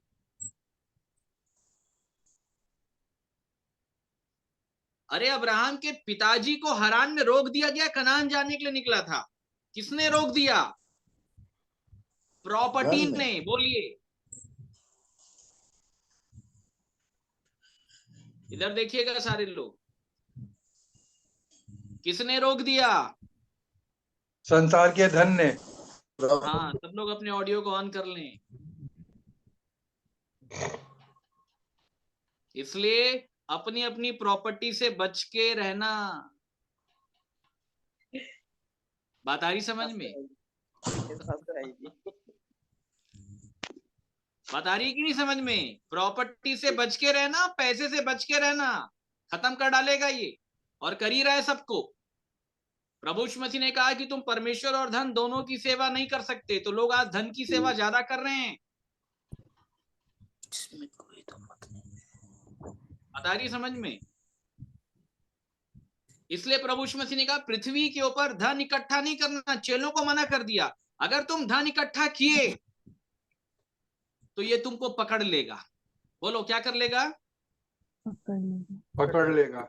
ये तुमको पकड़ लेगा, तुम्हारी यात्रा वहीं चौपट कर देगा, तुम्हारे मन को वहीं लगा देगा। इसलिए बाइबिल में इकट्ठा करने के लिए मना लिखा हुआ है भाई साहब। इकट्ठा अगर कहीं करने लग गए आप तो वही है, सुस्त हो गए, जीवन की चिंता आ गई है, फिर आप वही वाले धनवान बन गए। विश्वासी धनवान जो बोलता है बरसों के लिए तेरे लिए अनाज हमने इकट्ठा कर लिया है। लोग प्रॉपर्टी में आ जाते हैं। हम तो देख रहे हैं बहुत सारे लोग, हम तो चेहरा देख के जान लेते हैं कि भाई ये कौन सी कैटेगरी वाला विश्वासी। हम तो 2 लाइन बात करते हैं ना, यकीन मानिए मैं उसका बायोडाटा जान लेता हूँ कि उसके आत्मिक जीवन का स्तर कहाँ है, वो कहाँ रुक गया है आगे। ये दशा है, याद रखिएगा। जो काम परमेश्वर चाह रहा था कि तेरा करे, तेरा नहीं कर पाया, तो उसके बेटे अब्राहम से करवाया। अब्राहम जब निकला, कहां से निकला? वो हरान देश से निकला। परमेश्वर बोल दिया कि तेरे पिताजी यहां फंस गए इसके चक्कर में, तू नहीं फंसना। निकला वो। अच्छा, जब वो निकला भी ना तो बहुत सारी प्रॉपर्टी लेके वो भी निकला, क्योंकि उसका अभी भी विश्वास था प्रॉपर्टी के ऊपर। अभी भी बहुत बड़ा विश्वासी थोड़ी था अब्राहम, उसको मार की चिंता थी। इसलिए वो प्राणी और प्रॉपर्टी जो हरान में इकट्ठा किए तो उसको साथ में लेके चला, क्योंकि मार की चिंता थी, क्या खाएंगे क्या पिएंगे। जबकि बाइबल का कॉन्सेप्ट ये है कि मार की चिंता उसके ऊपर छोड़ दो। मूसा के द्वारा जब इजरायलियों को निकालने के लिए भेजा गया तो इजरायली तैयार थे जाने के लिए, लेकिन कॉन्सेप्ट वहीं पे अटक गया कि भाई साहब यात्रा कितने दिन की है। मूसा बोला नहीं मान। देश कितना दूर है, बोला नहीं मालूम। आ जाओ समझ रहे? तो रास्ते में क्या खाएंगे क्या पिएंगे, भाई हमारे बच्चे कच्चे सब भूखे मर जाएंगे। तो क्या कहा मूसा ने? अरे परमेश्वर खिलाएगा ना, तो कहां से खिला देगा? ऐसी खिला देगा। ये लाखों लोग हैं यहाँ पे, कहां से आएगा इन लोग के लिए खाना? तो मूसा बोला ऊपर से आएगा। बोलिए कहां से आएगा?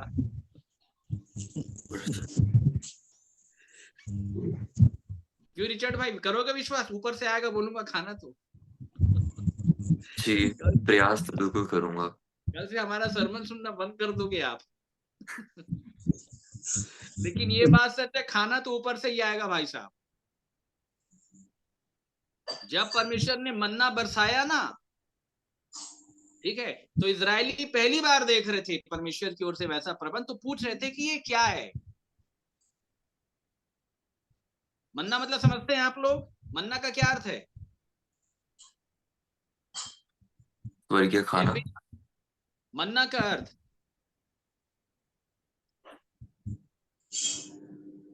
क्या? वचन। वही पूछ रहे हैं भाई साहब, मन्ना का क्या अर्थ होता है? मन्ना का मतलब ही क्या है भैया? ये क्या है? मन्ना का मतलब ही होता है व्हाट, क्या। इजरायली जब देखे वो पाले के छिलके के समान चमकते हुए, तब उन्होंने पूछा ये क्या है, तो वो क्या कोई मन्ना कहा गया। मन्ना का मतलब ही होता है क्या। लेकिन मूसा ने नहीं बोला ये कि ये क्या है, क्योंकि मूसा इसका अनुभव पहले ले चुका है, उसको मालूम है आकाश से प्रबंध होता है कर। बात आ गई समझ में? लेकिन मार्ग की चिंता के कारण इजरायली नहीं निकलना चाह रहे थे मेरे। आ रही है बात समझ में? हरान पहुंच करके अब्राहम के पिताजी वहीं रुक गए। आ रही है बात समझ में? इसलिए प्रभु यीशु मसीह ने कहा पृथ्वी के ऊपर इकट्ठा नहीं करना। अब आप ये समझ जाओ, जितने लोग इकट्ठा कर रहे हैं, नो डाउट उनकी यात्रा समाप्त हो गई है वहां पे। ये समझ जाएं आप, उनकी यात्रा क्या हो गई है? समाप्त। लक्षण क्या है, सिम्टम्स क्या है? वो इकट्ठा कर रहे हैं, बोलिए क्या कर रहे हैं? इकट्ठा कर रहे हैं। और जो यात्री रहते हैं वो इकट्ठा नहीं करते। क्या नहीं करते? इकट्ठा नहीं करते। इकट्ठा कौन करता है मालूम है आपको? जब यात्री रुक जाता है। बोलिए क्या हो जाता है? रुक जाता है। जब यात्री रुक जाता है। कैसे रुकता है? इब्रानियों 12 का 1, बहुत कारणों से उसको रोका जाता है।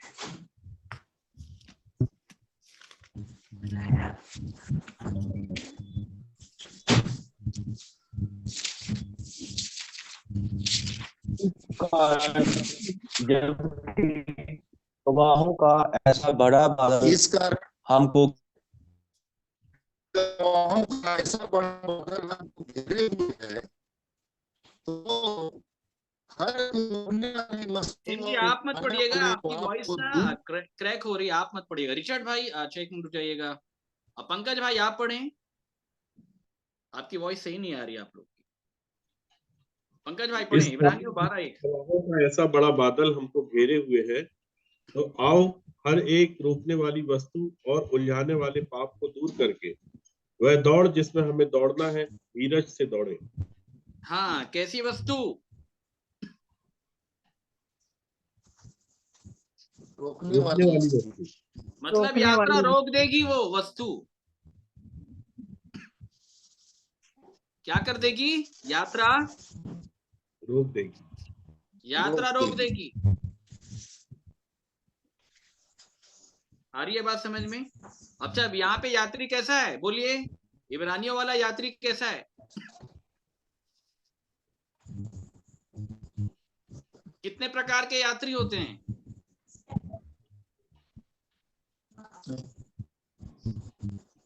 बोलिए बोलिए 4 प्रकार के। आपको समझाने के लिए बता रहा हूं। कितने प्रकार के? 4 प्रकार। पहला यात्री है पद यात्री। कैसा यात्री है? पद यात्री मतलब चलने वाला। ये देखिए चलने वाले की स्पीड ऐसी होती है।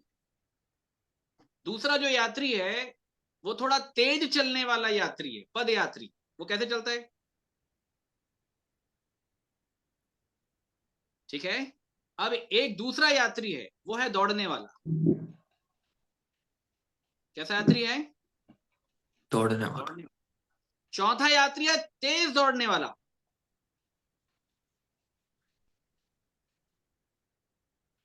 बात आ रही समझ में? यहां पे इब्रानियों 12 वाले जो यात्री हैं वो दौड़ रहे हैं।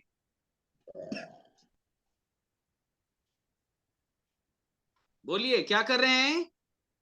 दौड़ रहे हैं। दौड़ रहे हैं। और उनको किसी वस्तु ने आकर के रोक दिया, तो पौलुस बोल रहा है उन वस्तु को हटा दो। पुराने नियम में दौड़ने वाले को शूरवीर बताया गया भाई साहब। लिखा है शूरवीर वेग से दौड़ते हैं, बड़ा तेज दौड़ते हैं, लिखा है। बात समझ रहे हैं आप लोग? बड़ा तेज दौड़ते हैं शूरवीर के विषय में ये लिखा हुआ है। निकालिए मेरे साथ योएल की किताब, योएल 2 अध्याय 6वां पद, सुनिएगा ध्यान से।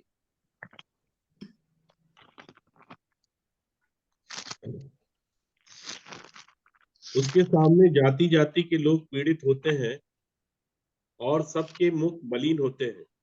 वे शूरवीरों के समान दौड़ते और योद्धाओं की भांति शहरपनाह पर चढ़ते हैं। वे अपने अपने मार्ग पर चलते। जाइएगा। हाँ, बहुत सारा विषय है, क्या उसको बाद में देख लेंगे।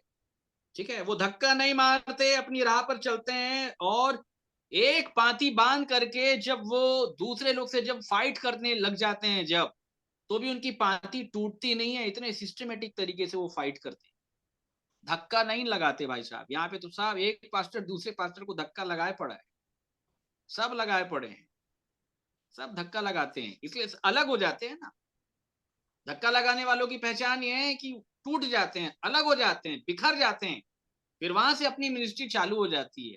ये एक बहुत बड़ी गड़बड़ी हो जाती है। लेकिन बाइबल बताती है वे शूरवीरों के समान दौड़ते हैं। मतलब दौड़ने वाला क्या होता है? शूरवीर। और बाइबल में शूरवीर को आगे किया गया है, पांति में रखा गया। याद रखिएगा, डरपोक लोगों को नहीं रखा गया है पांति में। बात समझ पा रहे हैं मेरे प्रियो? ये दौड़ने वाले योद्धा हैं भाई साहब। बाइबल का डेप्थ बहुत अंदर में है। यहां तो इंसान चल नहीं पा रहा है, दौड़ेगा कहां से? यहां तो इंसान पदयात्री नहीं बना है, एक एक कदम उठा के रखने में हालत खराब हो जा रहा है। दौड़ने वाला मतलब समझ रहे हैं? दौड़ने वाला किसको बताया गया है? दौड़ने वाली अवस्था समझते हैं आप? फिलिपियों 3 निकाले, 3:12।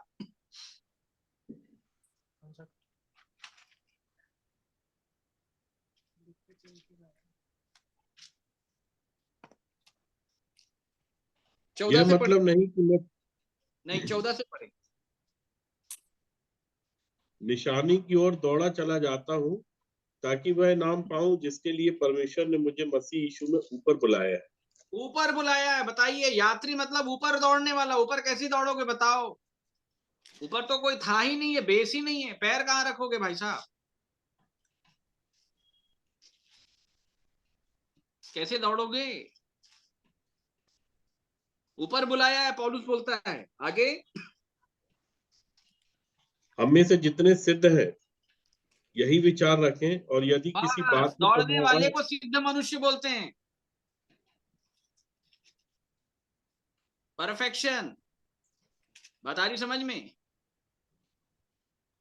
पौलुस बोल रहे हैं, अपनी सिद्धता का परिचय दे रहा है। हम में से जितने सिद्ध हैं यही विचार रखते हैं, मतलब वो दौड़ने वाले लोग हैं। याद रखिएगा, छोटा सा बच्चा जब दौड़ना चालू करता है ना, हम उसको रोकते, बेटा अभी मत दौड़, तू गिर जाएगा, क्योंकि सिद्धता तेरे पास नहीं है दौड़ने की।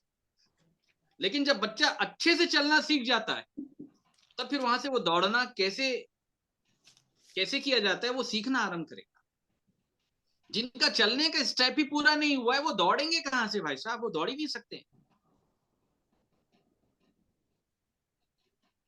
बात आ रही समझ में? वो दौड़ ही नहीं सकते। अच्छा, इब्रानियों की किताब में जो लोग दौड़ रहे थे या दौड़ने की तैयारी में थे, उनको कुछ विचारों ने आकर के रोक दिया। आई बात समझ में? क्या कर दिया? रोक दिया। रोक दिया। अब मैं आपको बताना चाहता हूं कि ये विचार कैसे हैं, सुनिएगा बड़े ध्यान के साथ। तिमिथियुस की पत्री निकालिएगा, पहला तिमिथियुस 6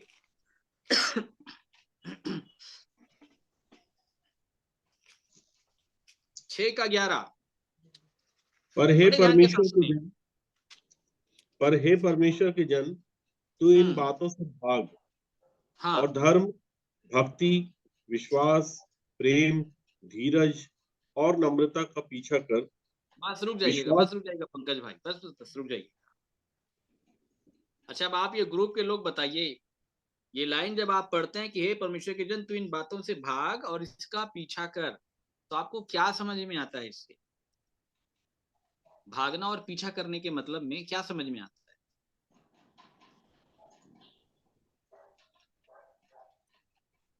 पुरानी जिंदगी छोड़ के अपनी नई आत्मिक रूप को एक्सेप्ट करना। ये सब अपने मन को ढांढस देने वाली बात है, इसका सत्यता से कोई लेना देना नहीं।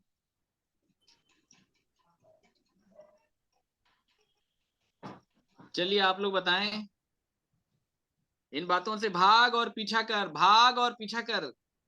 डायग्राम बनाइए ना, थोड़ा सा डायग्राम बनाइए इसका। डायग्राम क्या बनेगा? रिचर्ड भाई डायग्राम बनाओ थोड़ा सा। डायग्राम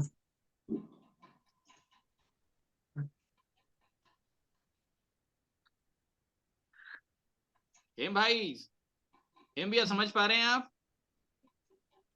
भाग और पीछा कर, थोड़ा सा चित्र बनाइए। भाग और पीछा कर मतलब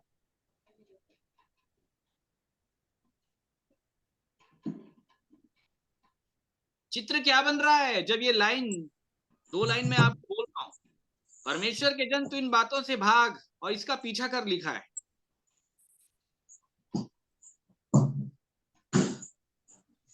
किसी से दूरी बना जो बोल रहा है, और किसी का पीछे दौड़। हे परमेश्वर के जन, तू इन बातों से भाग। भाग मतलब ये बातें बहुत तीव्र गति से आ रही है। ये मिस्र के फिरौन के बड़े तेज घोड़े हैं, बहुत तेज दौड़ने वाले घोड़े हैं, वेग के समान दौड़ते हैं। और इसको विचारधारा बताया गया है भाई साहब। क्या बताया गया है? विचारधारा। याद रखिए, हाय उन पर जो मिस्र के घोड़ों का सहारा लेते हैं, उनका विचार करते हैं। मिस्र के घोड़ों के ऊपर भरोसा रखने से यहोवा के ऊपर भरोसा रखना बहुत ज्यादा उत्तम है। यशायाह में लिखा हुआ है। मिस्र के घोड़े क्या हैं? ये पीछे आ रहे हैं आपको लेने के लिए। जो यात्रा चालू कर दी है ना, ये घोड़े तेज गति से दौड़ते हुए आ रहे हैं, इसलिए इजरायलियों तक पहुंच गए, लाल समुद्र तक। बात आ रही समझ में? तू इन बातों से भाग मतलब ये घोड़े दौड़ रहे हैं, ध्यान के साथ। गाड़ी की चाबी मिला कि नहीं? तू यहाँ पे खड़ा है, डिस्टर्ब करता है बहुत ज्यादा। आ रही है बात समझ में? पूरा मेरा मैसेज तू यहाँ पे खड़ा हुआ है, डिस्टर्ब। तो यहाँ पे खड़ा हुआ, ये घोड़े दौड़ते आ रहे हैं। अब बोल रहा है इन बातों से भाग, अपनी स्पीड बढ़ा। अगर स्पीड नहीं बढ़ाएगा तो ये घोड़े तेरे को पकड़ लेंगे और तेरे को मिस्र में लेके चले जाएंगे, तेरी यात्रा खत्म।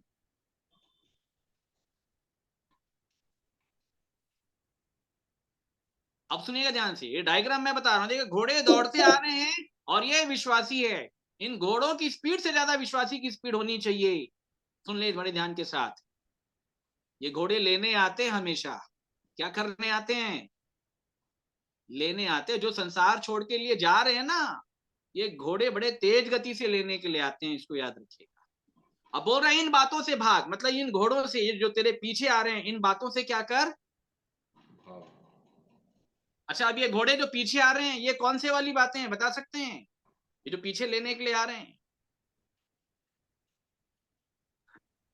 संसारिकता की अटैचमेंट। 10 पढ़िए, 6 का 10। क्योंकि रुपए का लोभ सब प्रकार की बुराइयों की जड़ है, जिसे प्राप्त करने का प्रयत्न करते हुए बहुतों ने विश्वास से भटककर अपने आप को नाना प्रकार के दुखों से छलनी बना लिया है।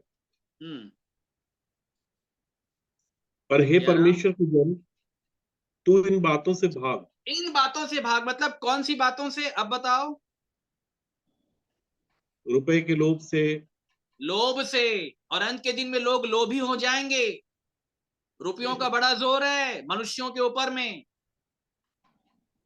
बात आ रही समझ में? अगर आज ध्यान के साथ सुनिएगा, कैसा लोभ है आज ये मैं आपको समझा देता हूं। ये कटु सत्य है। कितने लोग यहाँ बैठे हैं जो अपने आप को मानते हैं कि हमारे जीवन में लोभ है रुपए का, ईमानदारी के साथ, कोई दिक्कत की बात नहीं है। जो ये मानते हैं मेरे जीवन में रुपए का लोभ है, जो भी मानते हैं आप अपना हाथ खड़ा कर सकते हैं, बोल सकते हैं, बिल्कुल कोई दिक्कत की बात नहीं। ऐसा कोई व्यक्ति नहीं है जो लोभ में नहीं रहा होगा। हम भी वहां से निकले हैं। यप, पहले तो था लेकिन अब नहीं। हाँ, पहले था लेकिन अब नहीं। चलिए ठीक, बताएंगे हम इसका भी अर्थ बताएंगे बिल्कुल। रुपए के लोभी कौन है? देखिए जस्ट उसके पहले का वचन मैं पढ़ा देता हूं, 6 से पढ़ें। और संतोष सहित भक्ति बड़ी कमाई है। संतोष सहित भक्ति, बोलिए। बड़ी कमाई है। किसके सहित? संतोष सहित भक्ति हाँ, बड़ी संतोष सहित भक्ति बड़ी कमाई है। बड़ी कमाई है। अब आगे सुनिएगा ध्यान से। क्योंकि ना हम जगत में कुछ लाए हैं, ना हम जगत में कुछ लाए हैं, और ना कुछ ले जा सकते। ये बात कितने लोग मानते हैं यहाँ पे? सब मानते हैं कि कुछ लेके जा पाएंगे पृथ्वी से? कोई लेके नहीं जा पाएगा। अब इस कॉन्सेप्ट को ध्यान के साथ समझ जाइएगा, फिर ये हमको समझ में आ जाएगा कि हम लोभी हैं कि नहीं। ना हम जगत में कुछ लाए हैं, ना कुछ लेके जा सकते हैं। अब अगर संतोष करना है तो क्या करना पड़ेगा आगे?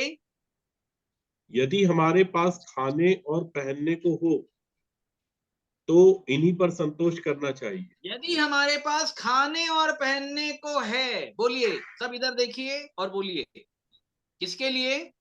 खाने और पहनने के लिए। खाने और पहनने के लिए। कितने वक्त की रोटी?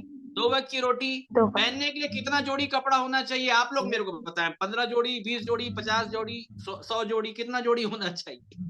2 आप ही बोल रहे हैं 2 जोड़ी। इवन यहाँ तक प्रभु यीशु मसीह ने बोला अगर 2 है, अगर एक किसी के पास नहीं होगा तो दे देना। सुन लो, बड़े ध्यान के साथ सुन लो, मैं सत्य वचन आपको बता रहा हूँ भाई साहब। ग्राउंड लेवल पे मैं आपको लेके चल रहा हूँ। एक जोड़ी कपड़े। सुन ले पहले, मैं वही तो आपको समझाना चाह रहा हूँ। यदि तुम्हारे पास खाने और पहनने के, मतलब 2 वक्त की रोटी कि 50 साल का खाना? 2 वक्त। पूरा भविष्य काल का खाना। 2 वक्त की रोटी। आज के लिए आज का काफी है, कल की चिंता छोड़ दो बोला है। जैसे आज खिलाया हूं मैं, कल भी खिलाऊं। तो खाने के लिए 2 वक्त की रोटी। अब इसको बड़े ध्यान के साथ आप सुनिएगा। सब हम लोग यहाँ पे भारतीय लोग हैं, ठीक है, और सब हम लोग आसपास ही रहते हैं। ज्यादातर छत्तीसगढ़ के लोग हैं और अलग अलग राज्य के लोग हैं, ठीक है। चलिए छत्तीसगढ़ के लोगों से हम आरंभ करते हैं, ठीक है। अब इसको ध्यान के साथ समझिएगा कि एक जवान लड़का, एक व्यक्ति, ध्यान के साथ सुनिएगा, उसको अगर 2 वक्त की रोटी अगर खानी है और एक जोड़ी अगर कपड़ा पहनना है, या मान लेते हैं कि 2 जोड़ी कपड़ा उसको चाहिए और 2 वक्त की रोटी का प्रबंध। बोलिए कितने वक्त की रोटी का प्रबंध? 2 वक्त की। अच्छा, इसमें शाम का आपका पिज्जा बर्गर जो चौपाटी में जाके आप खर्चा करते हैं ना, नाप शनाप, वो नहीं चलेगा भाई साहब, वो ऐड नहीं है इसको सुनने बड़े ध्यान के साथ, ठीक है। 2 वक्त की रोटी, 2 वक्त की रोटी में अगर तृप्त अगर हो जाएंगे ना, तो चिकनी भोजन वस्तुओं से भी तृप्त करूंगा बोला है। लेकिन पहले 2 वक्त की रोटी। कितनी? 2 वक्त की। तो एक व्यक्ति को 2 वक्त की रोटी अगर खानी है, रोटी सब्जी खानी है या चावल सब्जी खाएगा, ध्यान के साथ सुनो, ठीक है, और 2 जोड़ी कपड़ा पहनेगा, ईमानदारी के साथ बताइए उसकी सैलरी कितनी होगी जो ये खर्चा निकल जाएगा एक अकेले आदमी का? 10,000 रुपए। अरे क्या सही उत्तर आपने दिया, 10,000 रुपए। बोलिए कितने हजार रुपए? 10,000। 10,000 रुपए। 10,000 रुपए में वो अपने 2 वक्त का खाना, रोटी और 2 जोड़ी कपड़े का प्रबंध वो कर लेगा। और जहां तक मैं समझता हूं उसमें शायद 1,000-2,000 वो बचा भी ले। ये हो सकता है, पॉसिबल है। में भी पॉसिबल हो सकता है, बिल्कुल हो सकता है। तो इतने में संतोष करना चाहिए कि नहीं करना चाहिए? करना चाहिए। करना चाहिए। और इतने में संतोष अगर नहीं है ना, तो आप बोलो कि अपन लोग लोभी हैं। लोभी हैं। हाँ, मैं लिखा लोभी है हूँ। फरीसी मन के लोभी थे। बात कुछ आ रही है समझ में? जी जी। मैंने बार बार बताया, बाइबल में परमेश्वर ने ये कहा, मैं आवश्यकता पूरा करता हूं, शौक नहीं करता भाई साहब।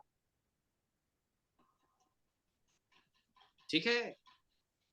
अब तुम बोलोगे मेरे को 50,000 वाला मोबाइल खरीदना है, तो वो तुम्हारा दिक्कत है, परमेश्वर का दिक्कत नहीं है। बात आ रही समझ में? रहने के लिए छोटा सा घर मिल गया, भले किराए का ही मिल गया, कोई दिक्कत की बात नहीं। कई लोग तो रो रो के पागल हो गए भाई साहब, बोले हमारा घर ही नहीं है आज तक। रो रहे हैं, लड़ाई झगड़े मच गए हैं पति पत्नी के बीच में। तुम क्या किए? क्या किए तुम? क्या कमाए? आज तक एक तो घर नहीं बना पाए, इसलिए लड़ाई झगड़े चल रहे। अब उल्टा बोला जाता है कि मैं मायके से लेके आई थी, सोना लेके आई थी 4 तोला 5 तोला, उसको भी तुम बेच दिए। अच्छा, कुछ कर लिए होंगे ना, तो हमारे संदेश खत्म होने के बाद तो उनकी आफत होने वाली। कुछ बातें आ रही हैं समझ में? जी। इसलिए लड़ाई और झगड़े मचे हुए हैं, ये असंतोष है, असंतोष है। बात ध्यान के साथ समझ जाइए आप। क्या था प्रभु यीशु मसीह के पास? बोला मेरे पास रहने के लिए घर भी नहीं है, मैं एकदम खुश हूं, क्योंकि मेरे को मालूम है मेरे को ज्यादा टाइम नहीं रहना है, मेरे को ऊपर जाना। इसलिए जो लोग ऊपर जाना चाहते हैं वो परदेसी यात्री हैं, और जो परदेसी यात्री हैं वो संसार के अभिलाषाओं से युद्ध करते हैं, उससे बचते हैं। लिखा है वो अपने आप को फंसाते नहीं। जब कोई योद्धा लड़ाई में जाता है तो संसार के कामों में फंसाता नहीं है अपने आप को। जो फंस गया वो योद्धा नहीं है, जो फंस गया वो शूरवीर नहीं है, वो दौड़ नहीं रहा है, उसकी यात्रा रुक गई। यही तो कहा प्रभु यीशु मसीह ने, झाड़ियों ने बढ़कर दबा दिया। झाड़ी क्या है? चिंता, भोग विलास। आगे चल करके फंस जाते हैं पुराने बड़े सीनियर विश्वासी, उनकी यात्रा अब्राहम के पिताजी के समान वहीं रुक जाती है हरान में, क्योंकि इकट्ठा कर लिया उन्होंने। और इसलिए बाइबल बोल रही है इन बातों से भाग, अपनी स्पीड बढ़ा। स्पीड नहीं बढ़ाएगा, आलसी हो जाएगा तो लालसा विलासा के तेरे को पकड़ लेगी, विचार तेरे को जकड़ लेंगे। वापस चल, रोटी कपड़ा मकान ये होना चाहिए वो होना चाहिए, तू फंस जाएगा, तेरी यात्रा समाप्त हो जाएगी। और अगर इनसे बचना है तो संतोष कर ले। क्या कर ले? संतोष कर। ये पीछे आने वाले घोड़े तेरे को कभी नहीं पकड़ पाएंगे, क्योंकि तू संतोष करता है। यमुना से यही पूछा गया, सिपाहियों ने पूछा हम क्या करें, तो यमुना ने कहा अपने वेतन पर क्या करना? संतोष करना। आज कौन वेतन पर संतोष कर रहा है? अगर आपके वेतन का 4 पैसा बच जाता है ना, तो आप कहीं ना कहीं उसको प्रॉपर्टी इन्वेस्टमेंट में लगाते हैं। ये आपके असंतोष को दिखाता है। संतोष कभी भी प्रॉपर्टी बढ़ाने के लिए नहीं होता, याद रखिएगा, कभी नहीं होता मेरे को। मैं इस नियम का मानने वाला हूं, मैं इसलिए इतनी बातें जानता हूं बाइबल की। लोग पूछते हैं ना मुझसे कई बार कि भैया बाइबल का इतना सारा प्रकाशन आपको मालूम कैसे है, आप बोलते कैसे हो? इस नियम के कारण बोलता हूं। मेरे ऊपर इसकी कोई प्रभुता नहीं है, याद रखिएगा। इसलिए परमेश्वर ने अपने भेद का भंडार दिया है। और अगर मैं भी रोटी कपड़ा मकान ना दुनिया भर की बातों में फंस जाता ना, तो मैं भी एक पास्टर होता, याद रखिए, एक पास्टर होता। वो पास्टर वाला संदेश होता है, याद रखिए। बात आ रही समझ में मेरे प्रियो? जी जी। यदि तुम्हारे पास खाने और पहनने को है, 10,000 में हो जा रहा है, थैंक यू लॉर्ड, कोई दिक्कत की बात नहीं। अच्छा, सैलरी बढ़ते जा रही है, उसमें भी कोई दिक्कत की बात नहीं, लेकिन आपको सैलरी पे संतोष करना है। आप अगर किसी कंपनी में काम करते हैं योग्यता के आधार पे, अगर आपकी 1,00,000 रुपए भी सैलरी मेरे प्रियो, कोई दिक्कत नहीं, लेकिन जो सैलरी आपके पास आ रही है उसमें संतोष करना है, लिखा है। अब असंतोषी व्यक्ति क्या है? अपना खर्चा पानी काट के मान लेते 50,000 बच गया, तो 50,000 तो ये वाले काम में लगाएगा, तो ये वाले मार्केट में लगाएगा, तो शेयर मार्केट में लगाएगा, तो इधर डबल और ट्रिपल वाली योजना में लगाएगा। उसकी आशा किसके ऊपर है? धन के ऊपर है। वो भविष्य काल की चिंता में फंसा हुआ प्राणी है, तभी ना प्रॉपर्टी को बढ़ा रहा है। चंचल धन के ऊपर आशा है। मेरे प्रियो, ये हमने परमेश्वर से सीखा है, इसलिए आपको बता रहे हैं। अगर यात्रा पूरी करनी है तो संतोष करना सीखना होगा मेरे प्रियो। क्या करना सीखना होगा? संतोष। जब इजरायलियों को मन्ना खिलाया गया तो आवश्यकता के आधार पर खिलाया गया, और ये बोला गया अगले दिन के लिए नहीं छोड़ना, नहीं तो कीड़ा लग जाए। जो लोग कल की बचत के लिए जा रहे हैं उनके आत्मिक जीवन में कीड़ा लग जाएगा। और लिखा है कि ये कीड़ा अगर सुसमाचार का वस्त्र वो पहना है विश्वासी, तो ये कीड़े उसके वस्त्रों को खा जाएंगे, जिसका जिक्र याकूब 5 में किया गया है। तुम्हारे वस्त्रों को कीड़े खा गए। ये कीड़े कहां से आ गए? ये जब हम पृथ्वी के ऊपर प्रॉपर्टी इकट्ठा करने के प्रयास में जाते हैं, वहां से ये कीड़े आते हैं। ये वही नरक के कीड़े हैं जो नरक तक आपको लेके जाएंगे, और नरक में भी नहीं मरेंगे, ये वहां पे भी खाएंगे आप। बात समझ रहे हैं मेरे प्रिय? ये जीरो ग्राउंड लेवल की बातें हैं बाइबल की, ये बेसिक बातें हैं। अगर परमेश्वर की भक्ति करनी है तो, नहीं तो भूल जाओ, आप कुछ नहीं कर पाओगे।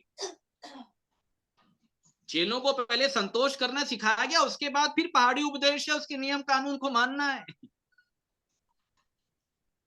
इजरायलियों को पहले संतोष करना सिखाया गया निर्गमन 16 में, और जब संतोष करना सीख गए, प्रतिदिन के मन्ना में संतुष्ट होना जब सीख गए, तब उनके बाद निर्गमन 20 में उनको व्यवस्था सौंपी गई। उससे पहले लिखा है कि मैं तुम्हारी परीक्षा करूंगा ऐसा करके कि तुम मेरी व्यवस्था को प्राप्त करने के लायक हो कि नहीं, तुम क्वालिफाइड हो कि नहीं। कैसी परीक्षा हुई? प्रतिदिन के रोटी से परीक्षा हुई। संतोष बनाना, संतोषी बनाना, परमेश्वर ये चाहता है मेरे। उसके बाद, उससे पहले याद रखिएगा, कोई आज्ञा किसी विश्वासी के लागू होती ही नहीं है। इसलिए जब प्रभु यीशु मसीह ने चेला बनाया तो चेलों को संतोष करना सिखाया मेरे। और जिनको संतोष करना सिखाया, याद रखिएगा, उनको नियम कानून आज्ञा प्रेरित बना करके भेजा है, याद रखिएगा। बात समझ रहे हैं मेरे?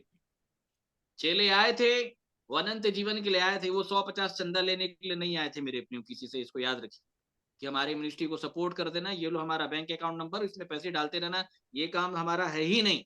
इसको याद रखिएगा, है ही नहीं कि पैसे भेज देना तो ये कर देना। परमेश्वर के लोग कभी बोलते ही नहीं ऐसा, ये मैं आपको बता दें।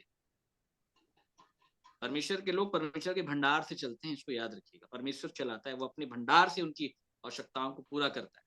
पौलुस कहता है कलीसिया से, हम लोग के लिए हमने तुम्हारे सामने कोई बहाना नहीं किया, बिल्कुल कोई बहाना नहीं किया।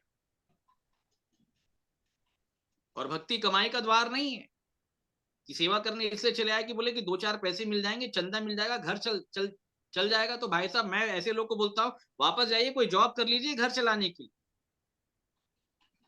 पेट चलाने के लिए नहीं आना है प्रभु यीशु मसीह के पास। अगर प्रभु यीशु मसीह के पास आना है तो जीने के लिए आना है।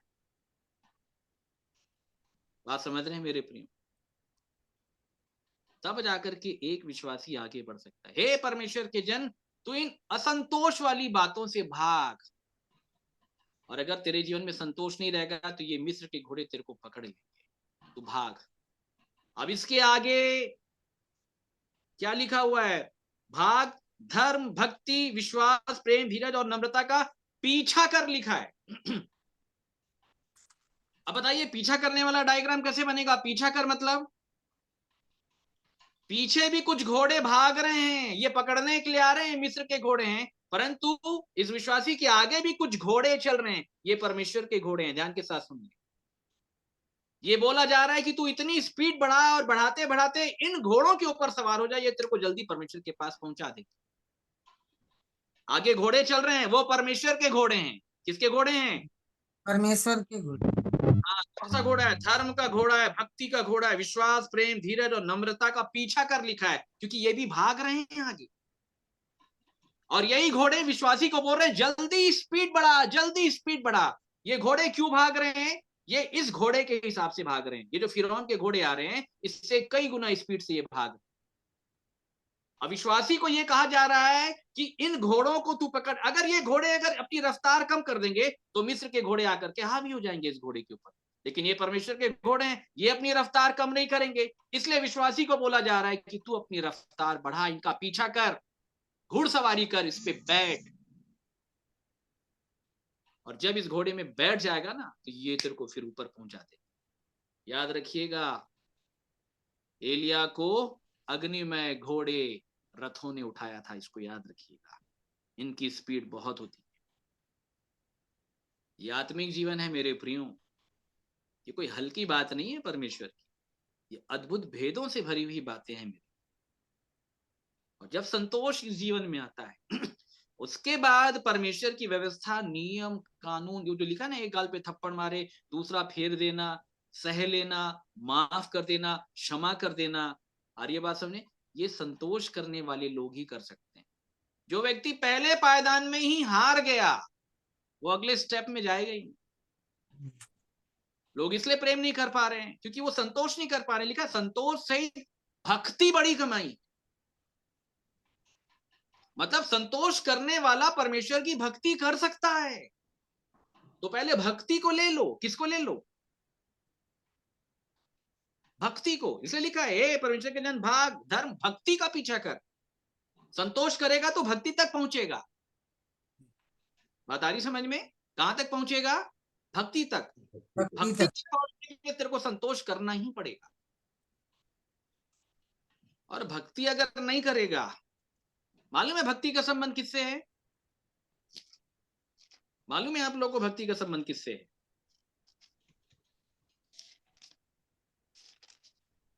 किससे है? हमारे साथ निकालिए तीतुस, पहला अध्याय, पहला वचन, बड़े ध्यान के साथ सुनिए। पौलुस की ओर से, जो परमेश्वर का दास और यीशु मसीह का प्रेरित है, परमेश्वर के चुने हुए लोगों के विश्वास और उस सत्य की पहचान के अनुसार जो भक्ति के अनुसार है, उस अनंत भक्ति के अनुसार, भक्ति के अनुसार है, सत्य की पहचान के अनुसार, जो भक्ति के अनुसार है। मतलब जब तक एक व्यक्ति परमेश्वर की भक्ति में नहीं आएगा, वो परमेश्वर के सत्य को पहचान नहीं पाएगा। क्योंकि परमेश्वर की पहचान का आधार भक्ति है। और परमेश्वर यही चाहता है कि लोग मुझे पहचाने, लोग मुझे जाने। गलातियों के लोगों के विषय में पौलुस ये कहता है कि तुमने परमेश्वर को पहचान लिया, परमेश्वर ने भी तुमको पहचान लिया। क्यों पहचान लिया? क्योंकि तुम भक्ति कर रहे हो। क्योंकि परमेश्वर की पहचान का आधार ही भक्ति है। अगर मैं परमेश्वर को पहचानता हूं तो इसका कारण भक्ति है। और भक्ति कहां से मिलती है? जब मैं संतोष करना सीखता हूं अपने वेतन के ऊपर। और आज किसको संतोष है मेरे को बताइए?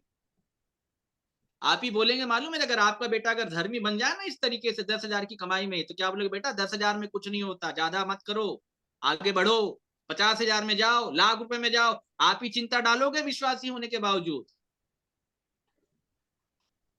बात आ रही समझ में मेरे प्रियो?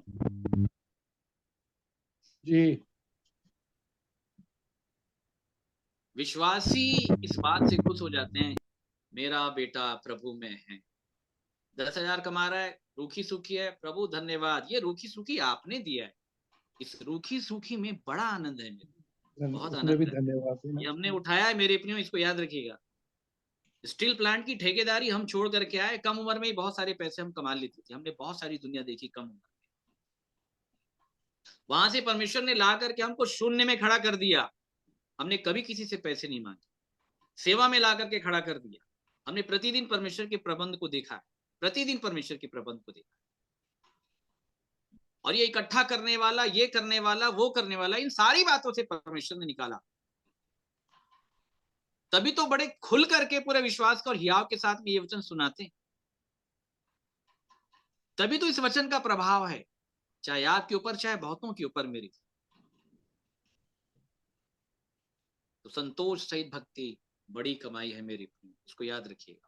और अंत के जीवन में लोग संतोषी नहीं रहेंगे ना, याद रखिए। आज की डेट में तो बहुत लोगों को 50,000 की सैलरी भी बहुत कम लगती है। 50,000 में क्या होता है ब्रदर?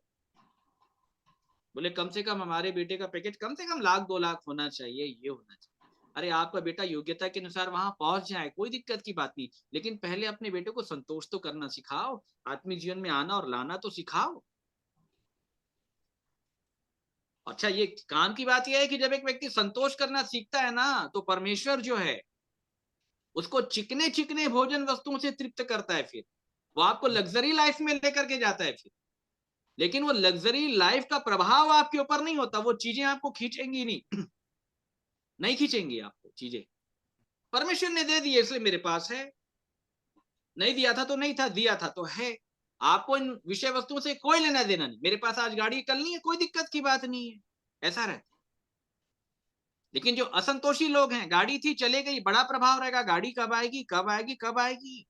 वो संसार के वस्तुओं से बड़ा प्रेम है, इनका प्राण कहां लग गया है, नाशवान वस्तुओं में लग गया।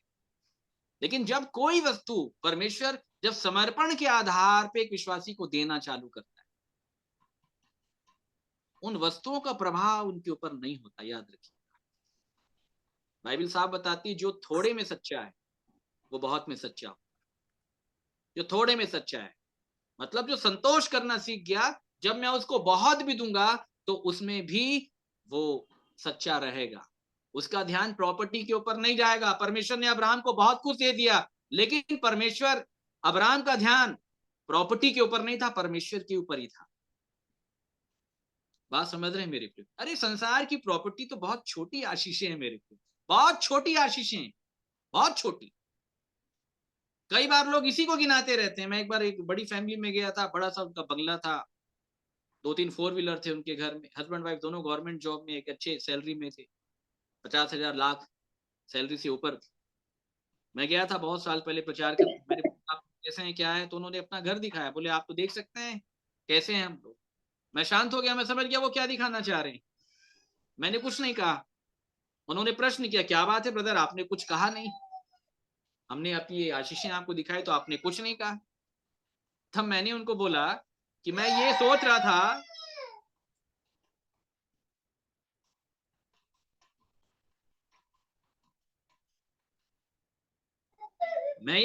था कि अगर ये गवाही अगर आप धीरू भाई अंबानी के साथ सामने देते, तब तो परमेश्वर को बड़ा छोटा कर डालते आप उनके सामने। बोले क्यों? मैं बोला क्योंकि आप तो 1 लाख रुपए कमाते हैं, महिला वो तो अरबों खरबों रुपए कमाता है। मैं बोला अगर आप बोलते कि परमेश्वर ने आपको ये सब दिया है, तो वो अपने दूसरे इष्ट देव को गिना करके बोल देता कि तेरा परमेश्वर बड़ा छोटा है, मेरे इष्ट देव बड़े बहुत बड़े हैं, मैं अरबों और खरबों में खेलता हूं। तब आप क्या बोलोगे ब्रदर? चुप हो गया। उसके बाद मतलब छोटी मोटी चीजें आप गिना रहे हैं। अरे आत्मिक आशीषें होनी चाहिए। कैसी आशीषें? आत्मिक। आत्मिक आशीषें, शारीरिक आशीषें नहीं। शारीरिक आशीषें बहुत छोटी चीज है, याद रखिए।